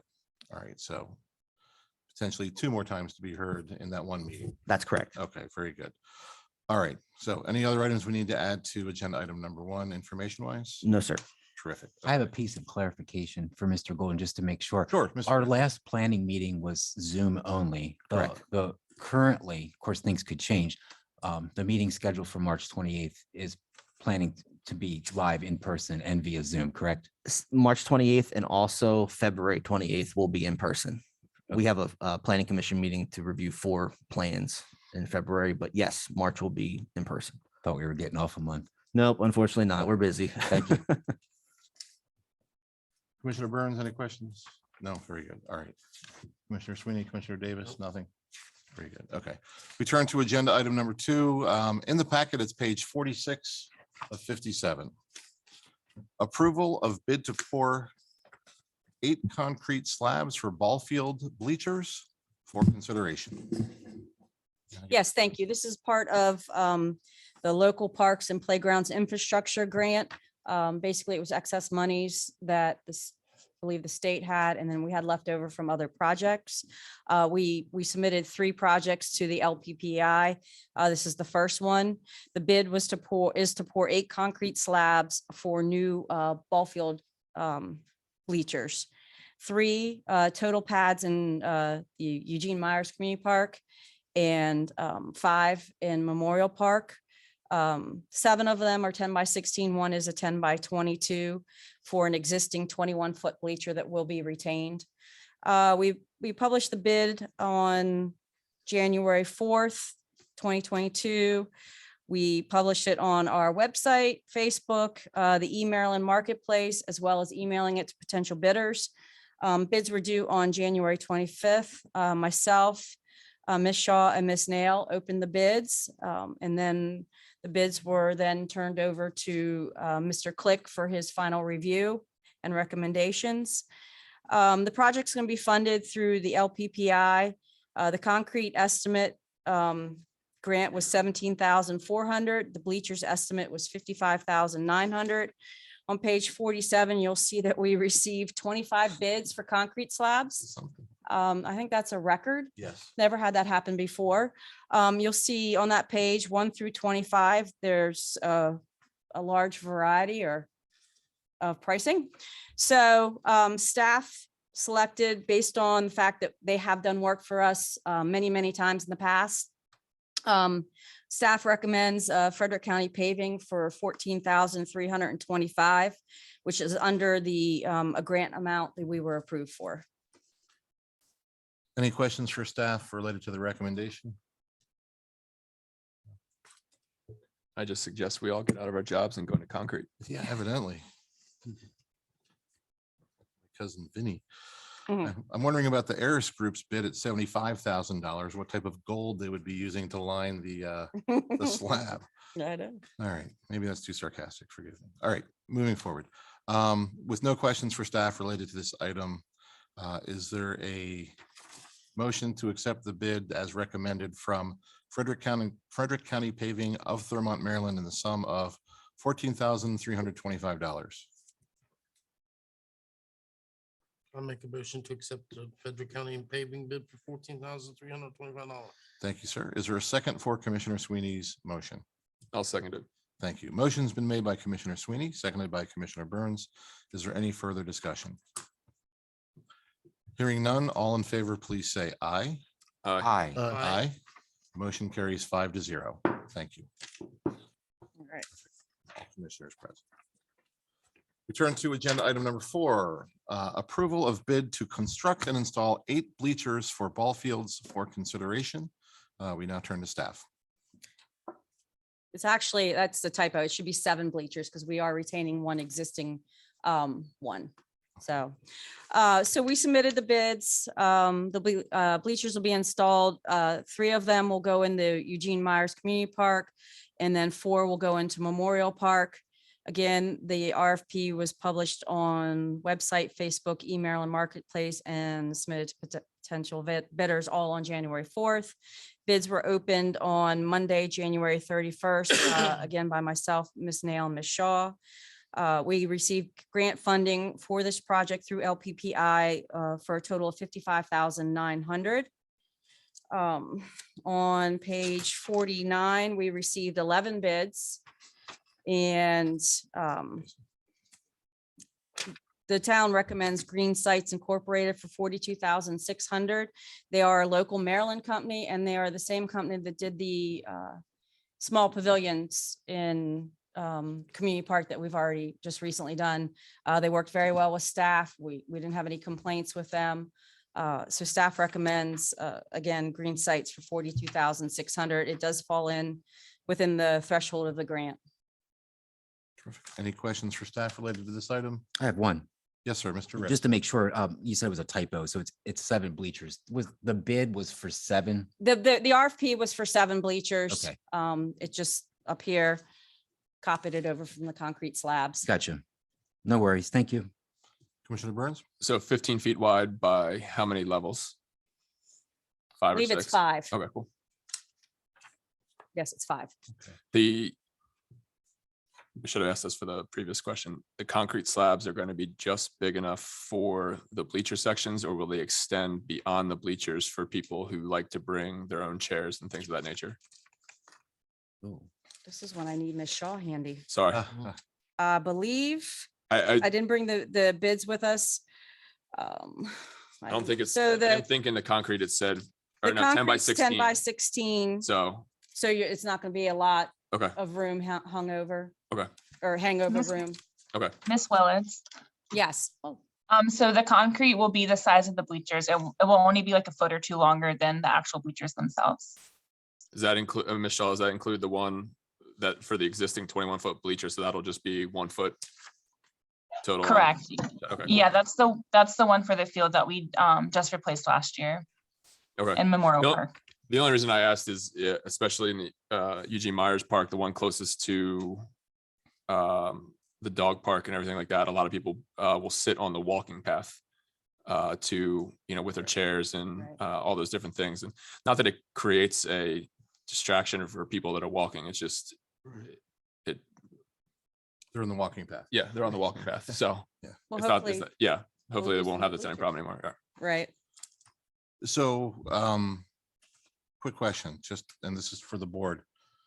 Do you think there's value at a future time to seek more area? Like, for example, when you come off the steps, you're not stepping onto a natural surface, but rather concrete, or adding a wing to it, so you have like a side area for those seats you're talking about? Ultimately, I think if there's grant money in the future, is instead of adding on to the bleachers pad, is to extend more towards the outfield on both sides and have a More pad, bleachers? or no, have a pad out there for Okay. people to sit on. Because for a lot of those tournaments, if you see, they bring tents and everything of that nature. So you Right, have a lot of people that are bringing pop-up tents, strollers and things like that. So if we extended down towards the outfield, another 30 feet beyond the first baseline, where a lot of parents like to stand away from the umpire so they don't get yelled at, it would just give an opportunity to, have people have something solid to sit on, especially, we're in the muddy season right now and there's the rain things and stuff like that. So it just gives a dry spot for parents to be able to set up and things of that nature. And is there any notch out in the design for someone with mobility issues to sit in the stands? Ms. Shaw's online, but I believe they're ADA, some of them are ADA accessible. Well, I do remember reading in the In the spec sheet? in the spec sheets for the bidders that they do make areas. Okay, that's super important. Okay, thank you. And with these coming under bid, we will have hopefully additional monies that we can Sure, possibly look at what you guys are talking about. that's terrific. Okay. All right, is there a motion to accept the bid as recommended by staff from Green Sites LLC from Elk Ridge, Maryland, in the sum of $42,600? So moved. Is there a second for Commissioner Burns's motion? I'll second that. Thank you. Motion's been made by Commissioner Burns. It's been seconded by Commissioner Ritz. Is there any further discussion? Hearing none, all in favor, please say aye. Aye. Aye. Aye. The motion carries 5-0. All commissioners present and voting in favor. Thank you. We now turn to agenda item number 5. Hold on. Yes, page Yeah, 50. item number 5, page 50 of 57. Approval of bid to pave gravel area in Memorial Park for consideration. I just got confirmation from Ms. Shaw that they are ADA compliant. So we're That's good. awesome. Okay, thank you, Uh, Michelle. Agenda item number 5, approval of bid to pave gravel area in Memorial Park for consideration. Like we paved the gravel area in Community Park, we would like to pave the gravel area in Memorial Park. The gravel area will be paved with 3-inch thick asphalt. Square footage is about 29,500 feet. Again, the bid was published on January 4th on our website, Facebook, e-Maryland Marketplace, and emailed to potential bidders. Bids were opened on Monday, January 31st. Again, myself, Ms. Nail, and Ms. Shaw. We received $58,000 in grant monies from LPPI. And I don't know if I mentioned, there is no match with the 3 grants that we're reviewing right now. We received 21 bids for paving. And you'll see on page 51, the list of bidders, location, and price. We had not worked with HMF paving contractors previously, so I reached out to several of their references that highly recommended them. Basically said we wouldn't be sorry for using them. They use them again on their future projects. So town staff's recommending HMF paving contractors for $28,980. I have a question. Mhm. Is the paving including the road that goes around and comes back out? The parking lot plus the road, It's the gravel road that goes around. gravel road and the parking lot? Mr. Golden, you're nodding yes? Yeah, I think so. Okay, so. It is, okay. Okay, Yes. very good. very Yes, good. it is. Drawing a blank. Okay. Okay. I was just wondering, you said the parking area, I thought maybe, I didn't know if it was gonna be. No. So in looking at their bid, they are Mhm. virtually $20,000 to $21,000 less than the next closest bidder. Is And there that- any explanation for that difference? No, and that's why it gave staff pause, and that's why we reached out to two of their references. And both were municipalities Right. that highly recommended them, said that open lines of communications, they finished the project on time. No complaints, and I didn't see a reason why not to choose them. Terrific. Okay. When they did the bid, did they come out and look at the site as well? Because I know there's a lot of sinkholes and, other issues with that, with the parking lot especially. I don't know if they made the bid just based on square footage or if they actually came out and inspected the site as well. I do not know the answer to that question. I know Mr. Click had a lot of contractors reach out to him that asked to come see it and scheduled visits. I don't know if they did or not. They'll have to grade it. Yes. According to the water runs off besides the, Yep. they also, when it get finished, they'll have to put grading on the side so the edges don't break off. Correct. I Mhm. wanted to make sure they do that. Right. I didn't know if they included the topsoil on the side. That was my question. They if- did. If they came out and took a look and everything. I think in the RFP, Maddie said could that. confirm, I think that they said that they have to come out and look at the site. Okay. Terrific. Okay. All right. Is there a motion to accept the bid as recommended by staff from HMF Paving Contractors Incorporated of Frederick, Maryland in the sum of $28,980? So moved. Thank you. Is there a second for Mr. Ritz's motion? I'll second it. Thank you.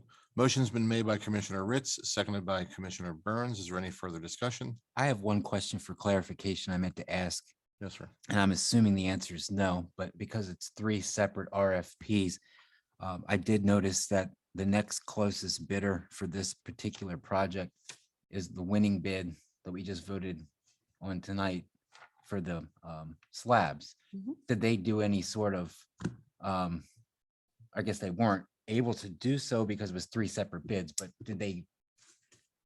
were they able to say, hey, if we can do this and this at the same time, it would save you this? They did not offer that. Okay, All just the, wanted to clarify. yeah, that. yeah. So they got the same bid. They got all three bids at the same time. So, and they bid on each one individually. So they Okay. did not make mention of, nobody made mention of combining the projects. Thank you. That's Mr. all I had, Davis, Mr. I have a President. question for you about this one. I don't remember where the ambulance parks. I don't remember if it's parked by the snack bar area or if it's by the restroom. But I'm assuming this gives us an advantage for response, like to get somebody out of there quickly because the road's better, they can move more quickly. Is that, I mean, am I being naive or is that I realistic? don't know, any improvement's gonna be, will help you. Okay, all right. I they- have a question. Yeah, Just actually, one. go ahead. Commissioner Sweeney. What happens with the leftover funds that we have? Can we apply them somewhere else? So Michelle and I were talking that we can then, she's going to reach out to the state to see, since we do have monies left over, if we can submit for additional projects. We were waiting to finish this and see what the board approved. And then she'll reach out to see what we can do with the leftover funding. Can we use that funding for lining the parking lot? Because is lining included in the blacktopping? You mean like Don't painting? believe so. Yeah, like painting. No, Yeah. No, I okay. don't believe that there was lining in it. I don't know that they would approve just lining, but we Okay. can reach out to them and see what kind of projects are eligible. Staff would be capable, not that I'm trying to add more work for them, but would staff be capable of doing that? Just only because you've seen parking lots on tournament days and everybody ends up everywhere. So Right. at least giving some direction with spots and stuff like that might be helpful. Yeah, I mean, that's certainly, Ms. Willetts, in the grant funds, I did include lining of the parking lot. there you go. See, just gotta ask This it. is why you guys are going to approve my next item. A Thank you, voice- Maddie. A voice from above, Michelle. Thank you, Maddie. Yes, There you go, seriously. staff. And Ms. Willetts, thank you both. And Mr. Golden. And commissioners and Mr. Mayor. Okay, so all in favor, please say aye. Aye. Aye. Aye. The motion carries 5-0. Very good. Thank you. Sorry, who made the motions? I'm sorry. Commissioner Ritz made the motion. Commissioner Burns seconded. Did I get that correct? Yes. Yes. Okay. All right. Thank you. We now turn to page 52 of 57. Agenda item number 6, fiscal year 2021 budget transfers to the capital projects fund for consideration. All right. Thank you. So after our audit was completed and all the line items were reconciled for fiscal year 21 budget, we had additional revenues over expenses in general fund in the amount of $371,917. If you remember, when we did the budget for fiscal year 21, we were very conservative with the revenues that would come in and reduced our expenses because of COVID, not knowing the predictions from the state were you're not going to get many, your revenues are going to be cut by at least 25%. So we basically cut 25% out of the budget. Fortunately, the town was not hit as hard and we did have excess revenues. So working with staff, the town accountant, the mayor and town clerk and all the department heads, we've made recommendations of transfers for the $371,917. There are several areas that are in fiscal year 22 in the general fund that the expenses were a lot more than what we anticipated and what we budgeted. So we have we're requesting transfers to fiscal year 22 general fund budget. The first line item would be in Department 10 legislative under memberships is $400 for the Main Street affiliate program. We do have the monies in the general fund for this. However, it has to be designated by the board that the $400 is going to be used for Main Street affiliate. So that's why we're doing the budget transfer for this line item now. Department 12 legal fees, because of all the new development, our legal fees and planning are over what we anticipated. So we're asking to transfer $6,000 to Department 12 legal fees. Workman's comp and pension, the state has significantly increased the amount they're charging all the participating units, including the town of Emmitsburg. For example, in fiscal year 21, it was 74,000.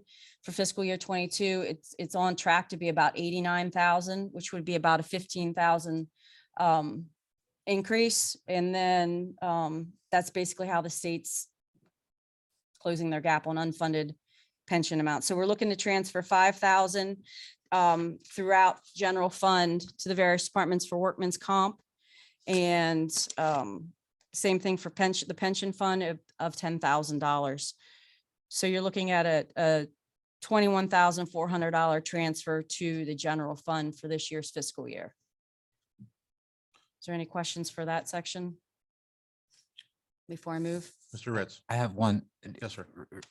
Explain that again, the last two items with the asterisks, where it says, please see attached schedule. So allocation. Did the basically, schedule- what happens, so when we allocate for pension and workman's comp, they're broke out through each of the departments. All the departments. Depending on where staff is. Yeah. And so like for Department 10, there's not a lot of pension, but for other departments, there's just based on the I remember job. now. What was throwing me off was to see the attached schedule and there's Yeah, no attached schedule. Yeah, that was from Cole. He did that for my benefit. Sorry, Cole. Sorry. I do have a breakdown of it if anybody's interested. I don't need it now, but your explanation, I remember now when it comes time to budget, it's always that. Right. Allocated across all those different departments. Yes. Right. Okay. If there's no more questions on that, I'll move to the next section. The next section would be transfers into Fund 2, which is your capital projects. For this project, for stormwater management, we're looking at transferring $97,144. $50,000 of that will be allocated for the stormwater management permit restoration requirements. So we continue fulfilling our permit requirements. The $47,144 is going to be allocated to the Cedar Avenue Storm Drain Project. There's a lot of flooding that comes through Cedar Avenue. This is going to be the prequel to hopefully funding a sidewalk to connect Southgate and the park to South Seaton Avenue. That will hopefully be funded in next fiscal year. Department 12, 999 general is $30,000. It's to fund the GIS updates to continue mapping our water lines or everything related to water and sewer infrastructure, as well as all the stormwater facilities. Department 15-102 300A South Seaton Avenue. A new electronic message board to replace the old sign that is out front. As we continue to look for ways to get the news out for people that don't have cell phones or email or access to internet or channel 99. This new electronic message board, it's a nice sign with stone and it's decorative. We'll be able to put the message out, reminder, water bills are due February 7th, reminder, town meeting February 7th, alert, Lincoln Avenue is going to be out without water due to water repairs. So it's an interactive sign that we can control in here. The one outside, you have to go out, open the glass and put letters in and hope the letters stick. And a lot of them are broken. So we did get some bids on this. And we've already reached out to Frederick County and they're okay with the change.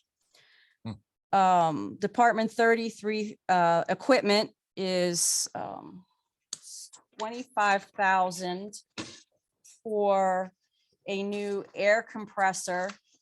It's apparently 30 years old and there's difficulties in getting parts and getting it replaced. It's a tool that piece of equipment that the Public Works Department uses quite frequently. $8,373 for curbs, gutters, sidewalks, and roads. That's just to put some more money back into paving because we have had some unexpected paving expenses so far this fiscal year. Department 30-999 general, $28,500. And that is for tree projects. Emmett Gardens, Community Park, and Memorial Park. Emmett Gardens, it's a safety issues. There's many trees leaning, dead trees, concerns of the residents there. Community Park, there's a lot of dead trees that need to come out. Memorial Park, dead trees hanging around the street light poles and hanging in the wires. So it's all a safety issue. Number 60, 870 Town Match Reserve will be 85,324. And this is for, I missed something. The restroom concession stand, it'd be the town match. The total project is estimated at $320,000. So far, we've received $170,980 from Project Open Space. And the LPPI, we received $40,000. The town's match is approximately $81,500. But wait, you said LPPI, we don't match. Is that correct? That part we don't match. Okay, so it's POS money that we do. Correct. match. Okay, Yep. terrific. Ms. Shaw, correct me if I'm wrong, the town match is the total for the entire project, not just what POS gives us? No, so the money that we're requesting is 25%, the 25% match for just program open space. So not the project as a whole. Wait, no, 1 second. Let me check my notes. Sounds right. It's a 3-to-1. I think It's 25% of the total project cost because we're estimating around 320,000 for the project. So every $1 we spend, we are obligated, sorry, for every $3 they spend, we're obligated for 1. And that sounds about right, Ms. Willetts. I think you're good. Okay. That would be the match so that would be moved to the town match reserve. That's basically where we put all the matches that the town's required to make. And then we had 2 line items that were basically town match reserved. So we're going to ultimately get rid of line item 875 and move the 3,824 to the previous line item. So we're just going to have 1 line item that's total town match reserve. Does that make sense? Okay, so I made a mistake when I was on line item 30, streets 999 general. That is not for the trees. The trees are 25,000 and that's department 6999. That's the last line item. 28,500 is 13,200 is for the last 2 wayside exhibits to finish the historic walking tour. One would be for FEMA and one would be what used to be the St. Joseph's Academy. on FEMA, and the other would be on the Emmitsburg High School. Once we get this done, once we complete the walking tour, then we can finish the grant funds to do the map and the brochure in the early fall. We can't do the walking tour maps and brochures without completing the project. Unfortunately, we only received funding for one grant funding for one wayside. So, and then the remaining 15,300 was to complete the Christmas decorations throughout town, to finish East Main, West Main. I think we finished North Seaton and South Seaton, but it would complete the entire town with their Christmas decorations. And that total, I received an estimate for 15,300. I believe it's holiday decorations Oh. these days. Just saying, Holiday decorations, I No, Ms. apologize. Woods, I like your first one better. Thank you. just playing the game, just playing the game. I que- apologize. Couple I quick finished. questions regarding the message board, the electronic message board. Yes, You said the county approved it. We have 3 tenants in the building. Are we the controlling tenant? yes. Okay, but we would share it with the library and the senior center? No, we would not. You're shaking your head no? I mean, the message center, it's up to the mayor Yeah, and the so board. Okay. we can put messages out there, Sure. and ultimately, town business should go out first. But Sure. if there's nothing that the town needs to put out there, we've been more than happy to share a message. The fire department wants to get a message out, it's fire safety day, or the library's got a function. As long as the town doesn't have anything that needs to be posted, I don't see, because it's so easy to do from in here Sure. on the computer. Now, my assumption is it's not, I'm not looking at the end of the stadium over the end zone TV set. No, It's a scrolling crawl. We have a Do you picture. travel to Tawny Town? I do. Okay, they have a I've heard of beautiful it. message board right there coming into town where the Yes. park is. It's similar to that there. Perfect. Okay. There you go. Hey, there we go. All right. Terrific. Okay, next item. The signboards, the wayside Mhm. signs. Mhm. I've always had trouble with that name. One is for the St. Joseph's Academy at FEMA, like what FEMA has adaptively reused, we'll say. Is that correct, Ms. Shaw? I'm reading your notes. Sorry. It's You used to be want- what, go ahead. Can you repeat the question? Sure. The wayside exhibit sign that we're discussing, one is outside of FEMA for the St. Joseph's Academy, is that correct? Correct. And the other one is for the Emmitsburg High School, This building. and that would be in Correct. front of this building, is that correct? Correct. Okay. And we haven't made those signs, is that correct also? No, we have No, not. okay, all right, so based on what the library is trying to do, could I ask that we invite someone from the library staff to be part of that process? For the Yeah, high I think school? that they'll probably reach out to the library, Great. who our contractors are, Okay. to do their research. Terrific, I just want to make sure they're Mhm. in it, because they seem to be very energized right now for that project. Thank you, that's all the questions that I have. Anybody else have questions? I'm sorry, let me just. I do. So does Mr. Burns. Go ahead. All right, so my question would be, and then this kind of goes to Commissioner Sweeney too. I know he was working on this. The Veterans of Foreign Wars signs. They come out, they're being made next month. They should be out at the end of March. Okay, I didn't know, while we're allocating funds, I didn't know if there was if you guys were short anything or anything of that nature with the Christmas holiday decorations. As we far as could- I know, they're not. I think Jimmy, I'm getting secondhand information, because I'm not in charge of Dale Shields is in charge of Okay. the Veterans Fund. I control the money. He's given me all the proceeds and I've kept it in the community fund. But you guys have enough that And there he would be. said he had 60, I think almost 60. Okay. But I think we have like 88 to 90 lights Okay. in town that they had enough to cover and to expand later on. So we had enough funds. You're Yeah, good on so the far. funds. Okay. Okay. As far as I That's what understand it. No, that's why I wanted to double check while we were allocating for the holiday or Christmas decorations and things like that, if we had to throw some money that way to finish that project or Okay. anything like that. As far as I know, he does, and if it's, I think the Legion and the VFW and them are gonna cover if they have. Okay, great. Thank you. But if anybody wants to know, they're $45 for a banner, Nice. and that includes all the information on, you just have to send your information picture. Awesome. Yeah.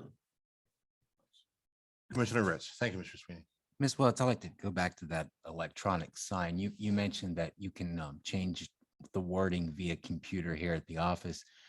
I was thinking, would it be possible to utilize that sign in the event of an emergency? Oh, I'm sure we And could. what if you couldn't get to the office? Is there a way you'd be able to do it via mobile? I'm sure, and I typically take my laptop home with me when I'm not in the office. Yeah, our code actually requires that we link it with the county's emergency service system. Okay. So the county will be able to get into our system. And for example, if a child's missing in this area or wherever, they can actually go into our sign and put it up on our sign. Oh, this in the sign ordinance, I believe the electronic sign that was written in there, like an Amber Alert. That's have to- correct. Yeah, Yep. okay. Same with, winds, snow, anything like. Or like on Thanksgiving when that water line broke. There's Mhm. an example, Mhm. that could pop up, Right. something like that. It's just another way to try to get the word out for maybe anybody that doesn't have the access. And due to the price of the sign, it will come back to the board for final approval. Because it's going to be over $50,000. So I think it's going to be a great tool for us to get the word out to people that maybe don't get the word. And we can share a lot more than we've been able to. Okay. Thank you. Mhm. That's it. Any further questions or comments related to the budget? Therefore, is there a motion to accept the fiscal year 2021 budget transfers to the capital project fund as presented?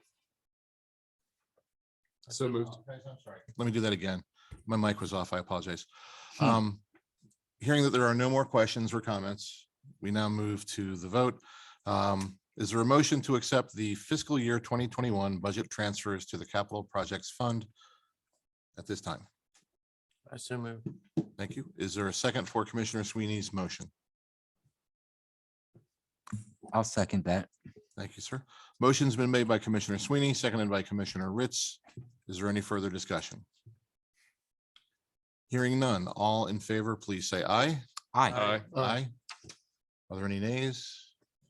The motion carries 5-0. Thank you. Thank you. We now turn to agenda item number 7, approval of new employee hire for position of town clerk for consideration. Mr. Mayor. Okay, staff. thank you, sir.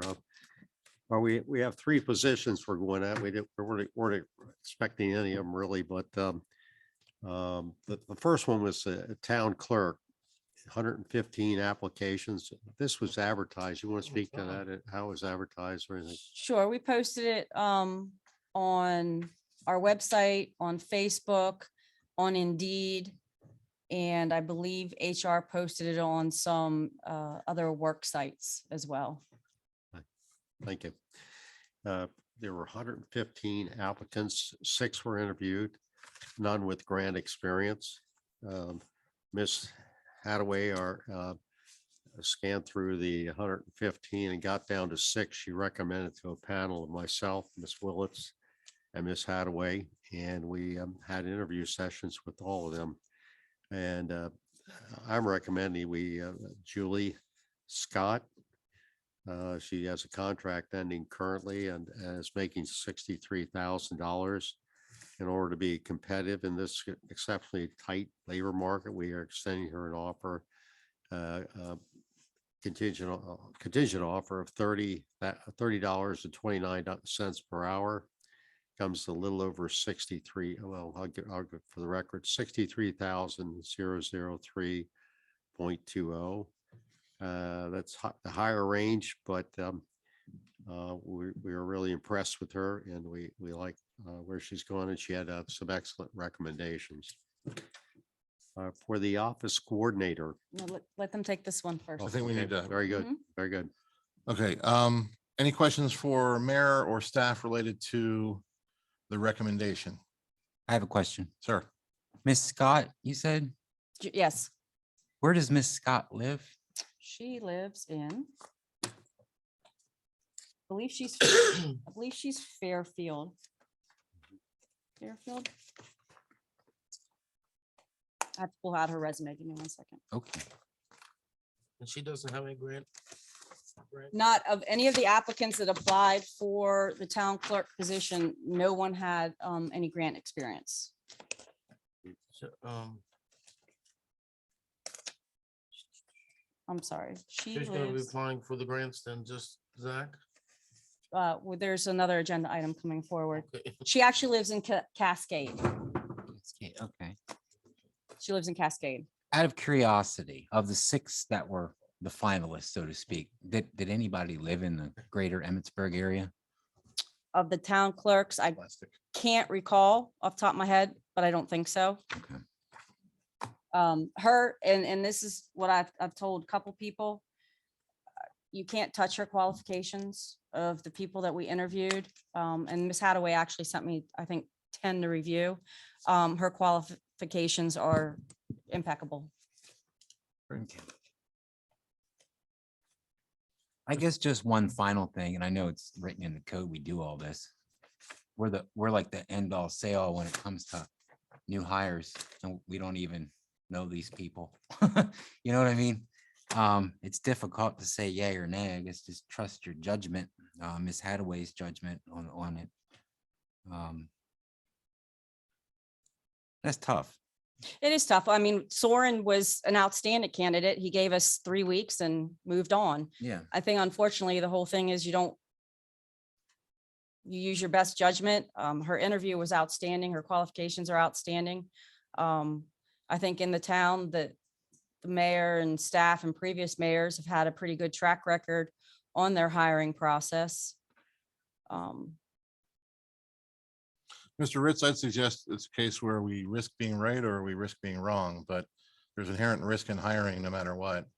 And it's not in stone. Should the person choose to move on, or should there be a need to modify the hire, then staff will bring that to us and a modification will be made. Correct. We have a 90-day introductory period as well. My only thing is, it would be nice to meet them face to face, to be able to ask them a couple questions. Well, that's, about anything. I mean, we can bring them in to once they're hired and introduced, but the way that, the code reads is that the mayor makes the recommendation, is responsible for all the hiring. We bring the recommendation to you. I know that we need a town clerk in here like yesterday.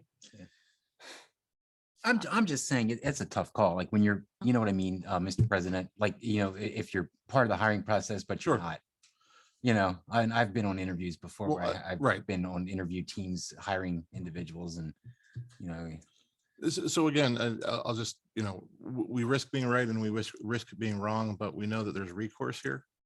We know that we can be, erroneous in our judgment. We know that problems arise, but at the same time, we also know that we can be successful. So take faith in staff and the human resources person, and let's hopefully trust their good judgment in this context. And if it doesn't work, again, we'll go back to square one and move forward again. So it was a 90-day period. Yes. I couldn't remember. off the top of my Yes. head. Okay, so any other questions or comments related to this item? Okay, is there a motion to accept the recommendation by town staff of, name please? Julie Scott. Julie, not Scott. Julia, Scott, okay. Yep. Julie Scott for the position of town Clerk. Mhm.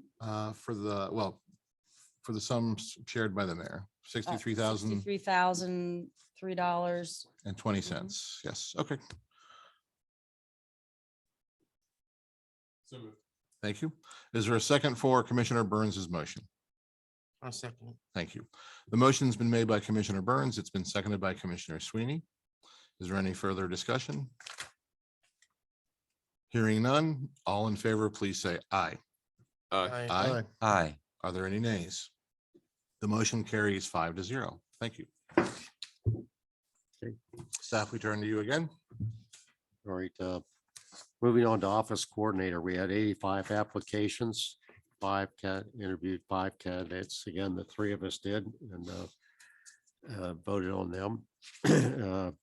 We selected Sabrina King, and has great customer service experience for the desk experience, and I wanted somebody outgoing like we've had with Terry, and And she came with glowing references, very organized, and we're bringing it on at $41,995.20. That's the low end of coordinator's pay.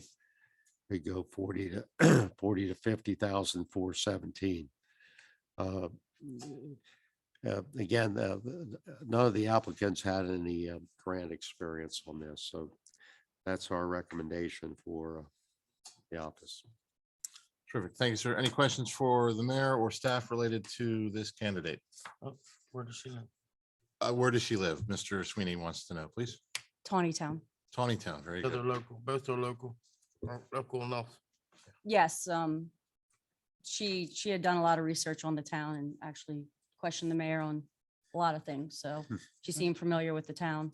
Both seem very knowledgeable of the town. I should have added Miss Scott worked at the Early Learning Center in the basement for many, many years. She worked at the library many years. Both candidates are very familiar with the town. Oh, okay. Okay. I had a question. Yes, sir. Were any of the 5 finalists from town? I don't have the resumes with me. I don't remember. We interviewed so many and have had so many applications. There may have been one, if I recall. Okay. One more question. Yes, sir. After Miss Ray left, we had a temp. Did that temp apply to this position? She did. Was she one of the 5 finalists? We interviewed her for the town clerk position. Oh, I thought that was for the office coordinator.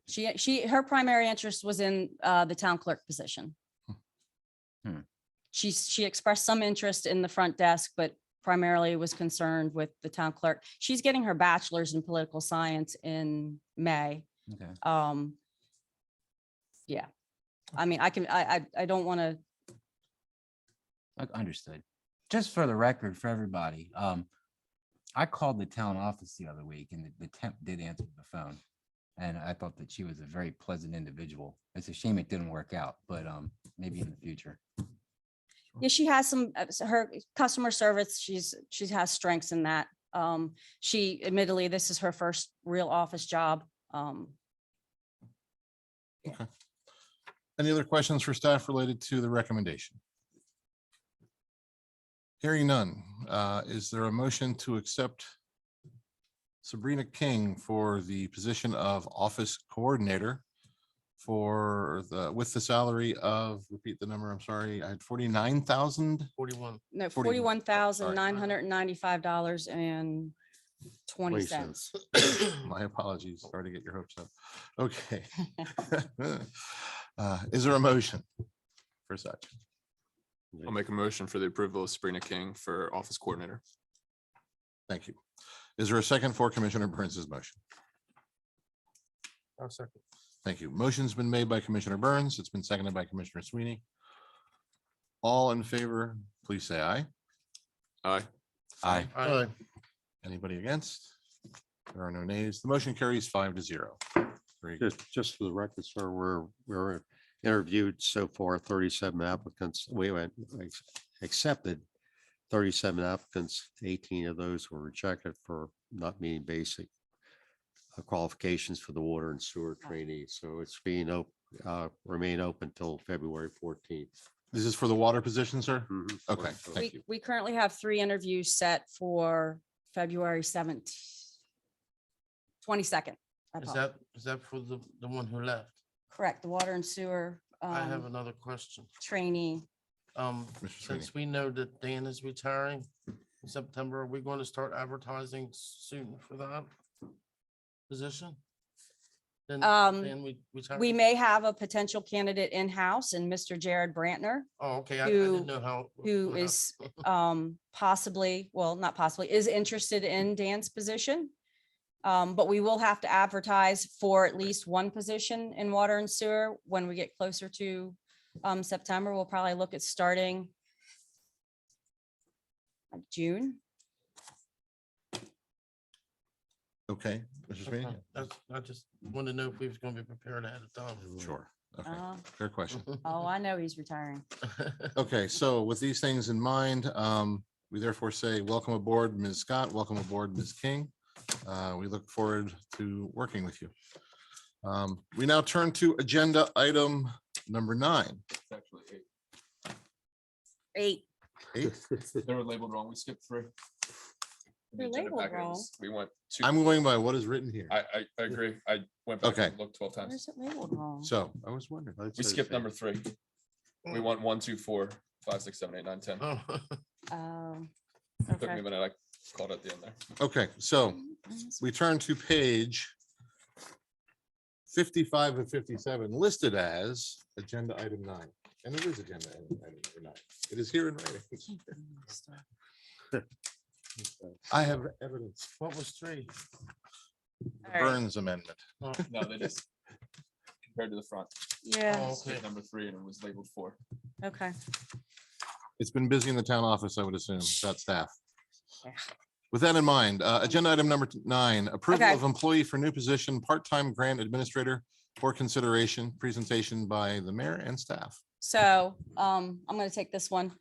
After I had worked with Amanda with HR, and unfortunately, none of our applicants had any grant experience.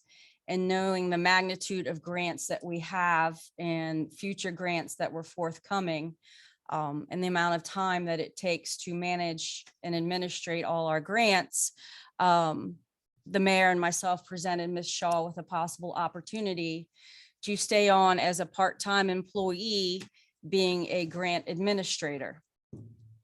As you can see on page 55, Ms. Shaw has an 82% success rate in her grants.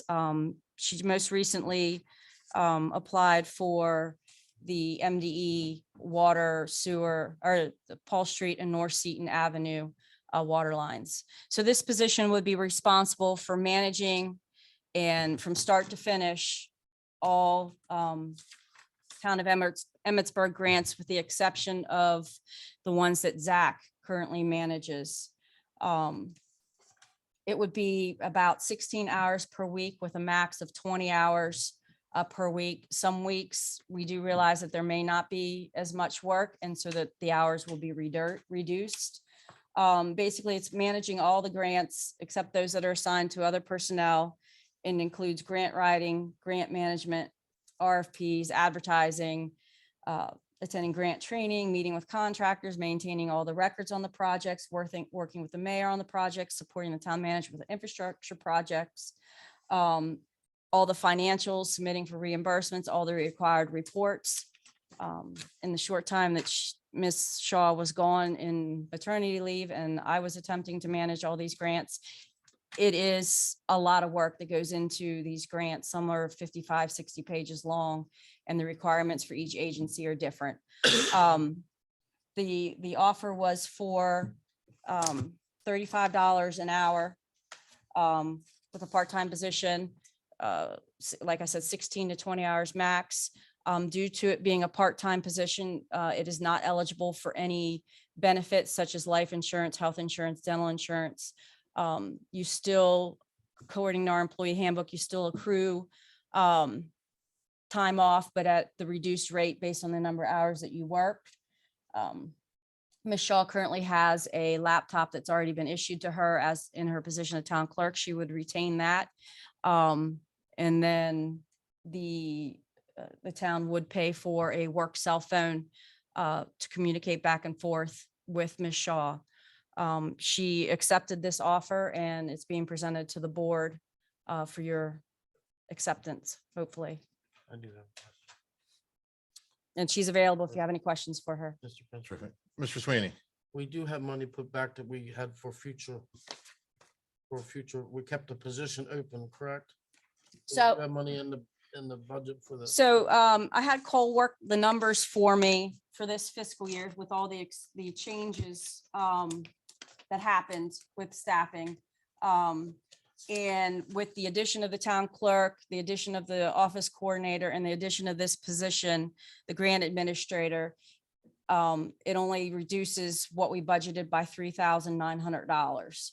So for the remainder of the fiscal year, and we over budgeted for this year. So we do have excess that will be absorbed. So no line items will be over budgeted. The position you're thinking of was the water and sewer position that was filled by Slorin. No, We had we did have a town planner and we had two positions in the town, in the office over here at one time. We had. Are you thinking Mr. Muir's position? Yes. I don't know if that's still in the budget. I would have to talk to Cole about that. Oh, I thought we kept that just in case we would find some. Yeah, I'll have to check with Cole if that position was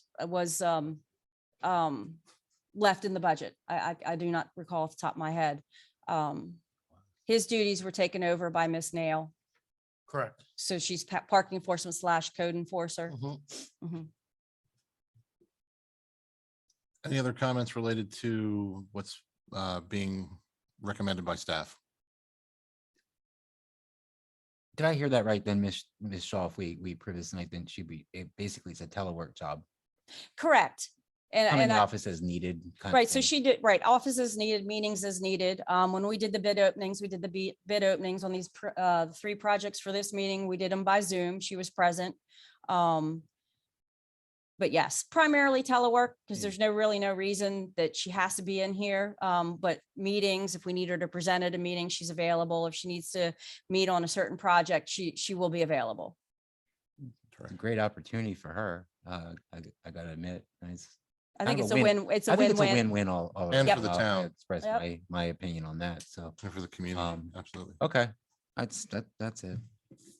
Yeah, I think we would be foolish to vote against this, just in my opinion. All right, folks. With that in mind, is there a motion to accept the recommendation for the hiring of Ms. Madeline Shaw for the position of grant coordinator, part-time grant coordinator, grant administrator at this time? So moved. Is there a second? Second. Thank you. Motion's been made by Commissioner Burns, seconded by Commissioner Davis. Is there any further discussion? Just for clarification, I do apologize. The other 2 positions, we did mention a salary. I know this is a reduced 16 to 20 hours per week, or yes, per week, right? At $35 an hour. She's gonna be paid $35 an hour for an average of 16 to 20 hours a week. She does recognize that there may be a slower time with reduced hours. I will coordinate her schedule with her. I missed that part, so thank you.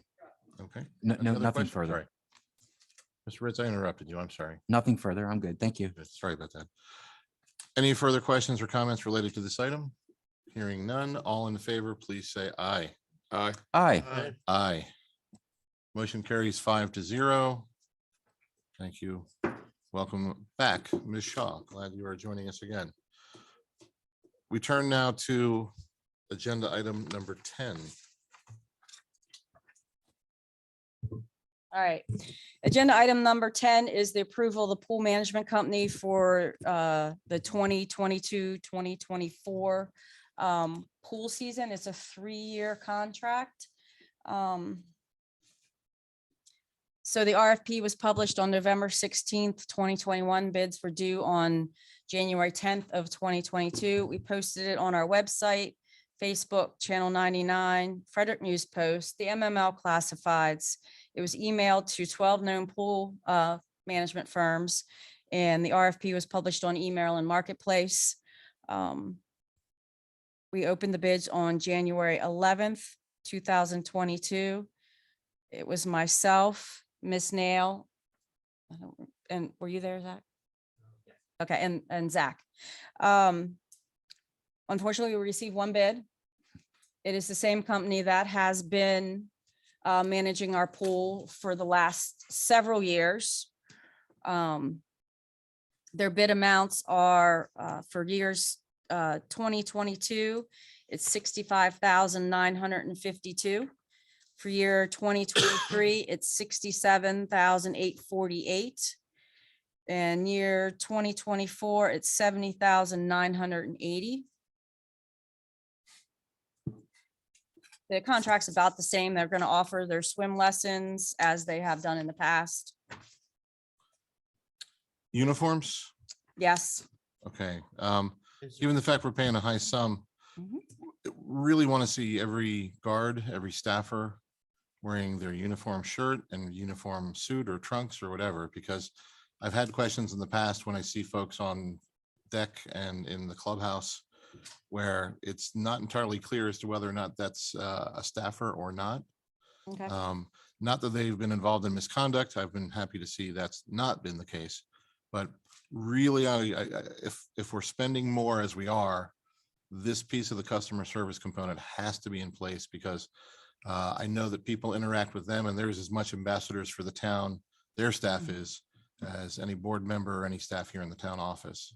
So if we can really emphasize that to them is, and I don't know, how do we enforce it? I guess that's the next question. Well, Ms. Nail works very closely with the manager and assistant manager. She is at the pool pretty much every day. Right. She does not hesitate to report when there's issues up there. So we'll just have to stay on top of it. Terrific. Okay. Thank you. Is there? Mr. Sweeney. They used to be able to, we used to be able to keep the bathroom open up in the park and they would lock it up when they closed the pool up. Is there any way they can do that? So we stopped doing that because the bathroom kept getting vandalized after hours. So when staff leaves at 4:30 and they're at the pool until 7, and by the time they leave at 7:30, the bathroom, we were having a lot of issues with the bathroom. If you remember, the toilets were overflowing. There was some vandalism in it. So we got away from doing that across the board for all the bathrooms, Memorial Park and here. Was that last year when that happened or years prior to last year? Both. Yeah. It's unfortunate. Yeah. But the toilet repairs and the water line repairs are costly. Sure. I just know our park use has skyrocketed given the COVID environment. Usually to a degree we can rely on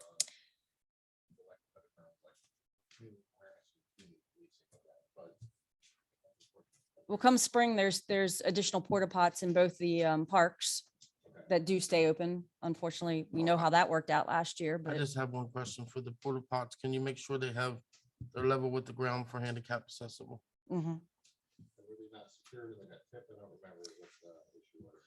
no, we probably will put our bid out, our contract out to bid. I think as they noticed on a couple tournaments, there was a lot of issues. I'm sorry, but the vandalization happened during tournament time? Which one, which you're talking about, porta pots or the regular bathrooms? Oh, no, porta pots was service related, not vandalism. My apologies. Okay. Technology. Were the porta potties vandalized during tournaments? No. No, okay. Were the porta potties tipped? Is that what the issue was? No, they were overflowing They were over on many occasions. So they weren't maintained. It was it's a service issue, sufficiently. not a Gotcha. vandalizing Okay, issue. all right. And is that something we pay more for to have done, or was it because the servicer wasn't meeting their obligation? Just second. Okay. So that answers that, I think. Yes. Perfect. Thank you. Back to the pool. That includes staffing, chemicals, maintenance, everything, correct? Correct. So just real quick, why it's gotten More expensive, yeah. it's more expensive is the minimum wage, as we all know, has gone up. Minimum wage in 22 is $12.50, 23 it's $13.50, 24 is $14.50. So eventually it hits $15. A lot of people that they're hiring are requiring $15 and $16 an hour. The chemical prices have gone up by at least 10%, and they're very difficult to get because they're coming from China.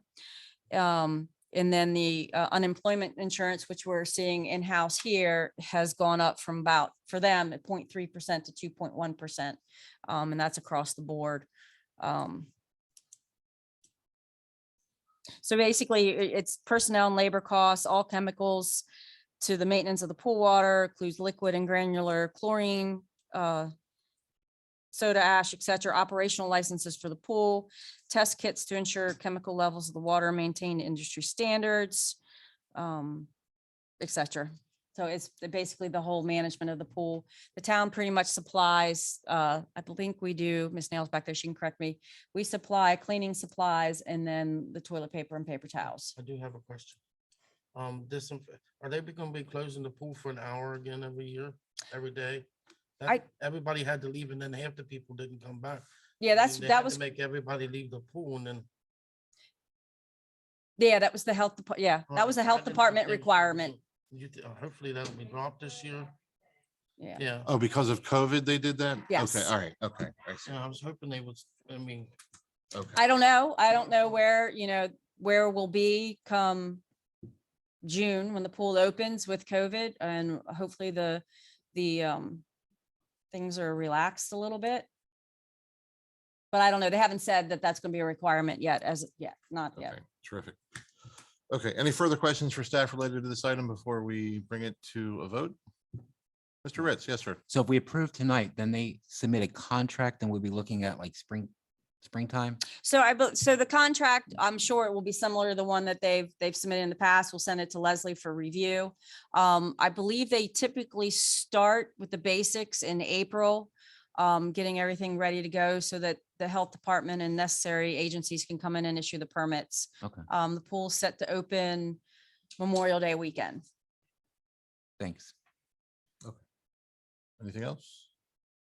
No. All right, therefore, is there a motion to accept the RSV Pools Incorporated bid as presented? So moved. Thank you, sir. Is there a second for Mr. Ritz's motion? Thank you. Motion's been made by Commissioner Ritz. It's been seconded by Commissioner Burns. Is there any further discussion? Hearing none, all in favor, please say aye. Aye. Aye. Anybody against? The motion carries 5-0. Thank you. Mr. President, Sir. before we continue with the agenda, I would like to state something. Yes, sir. This is directed to Mr. Mayor. I apologize, Mr. Mayor, earlier this evening. I jumped out and got a little heated. I thought that argument was going somewhere that it didn't go, and I should have given you the benefit of the doubt. So for that, I apologize. I wanted that on record. Thank you. Thank you, gentlemen. Appreciate it. Moving forward, we now turn to setting the agenda for our next meeting, March 7th, 2022 at 7:30 p.m. Return to staff.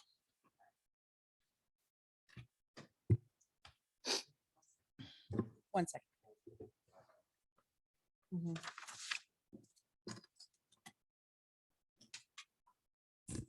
All right, I have one admin item. It will be an update on 507 East Main Street being deemed a dangerous and hazardous building. I have 3 consent items. Number 1 is the accept the resignation of Levi Esses from the Board of Appeals effective January 12th, 2022. Number 2, appoint Scott Frazier as a regular member of the Board of Appeals with a term of March 7th, 2022 through February 17th of 2023. Number 3, we don't have a name, but it'll be appoint a member as an alternate to the Board of Appeals with a term of March 7th, 2022 through January 11th, 2024.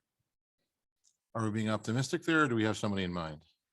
I do not have No, Mayor, a member for the Board of Appeals alternate. Not yet. Okay, understood. Thank I you. believe that he and Mr. Goulden are working on it. Great. Okay. Regular agenda items. Number 1 would be the stormwater utility feasibility study presentation and final recommendation. Presentation by staff and the University of Maryland.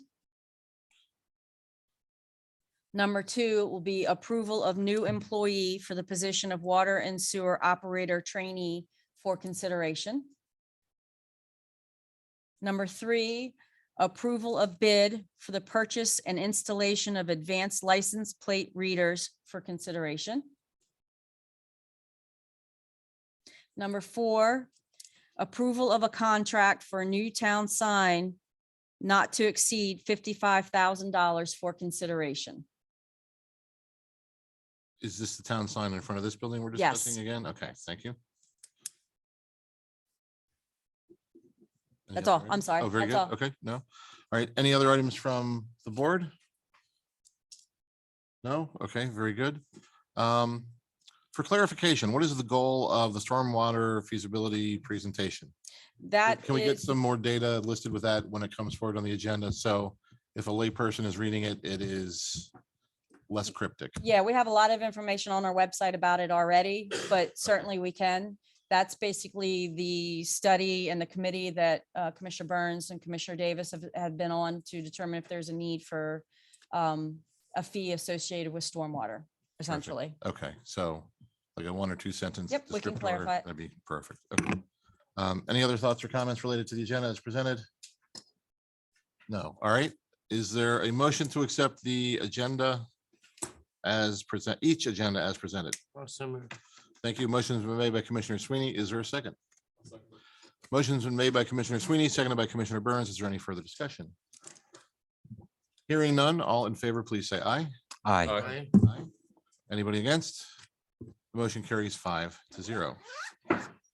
Okay, with that in mind, any other comments from the board or staff or the mayor?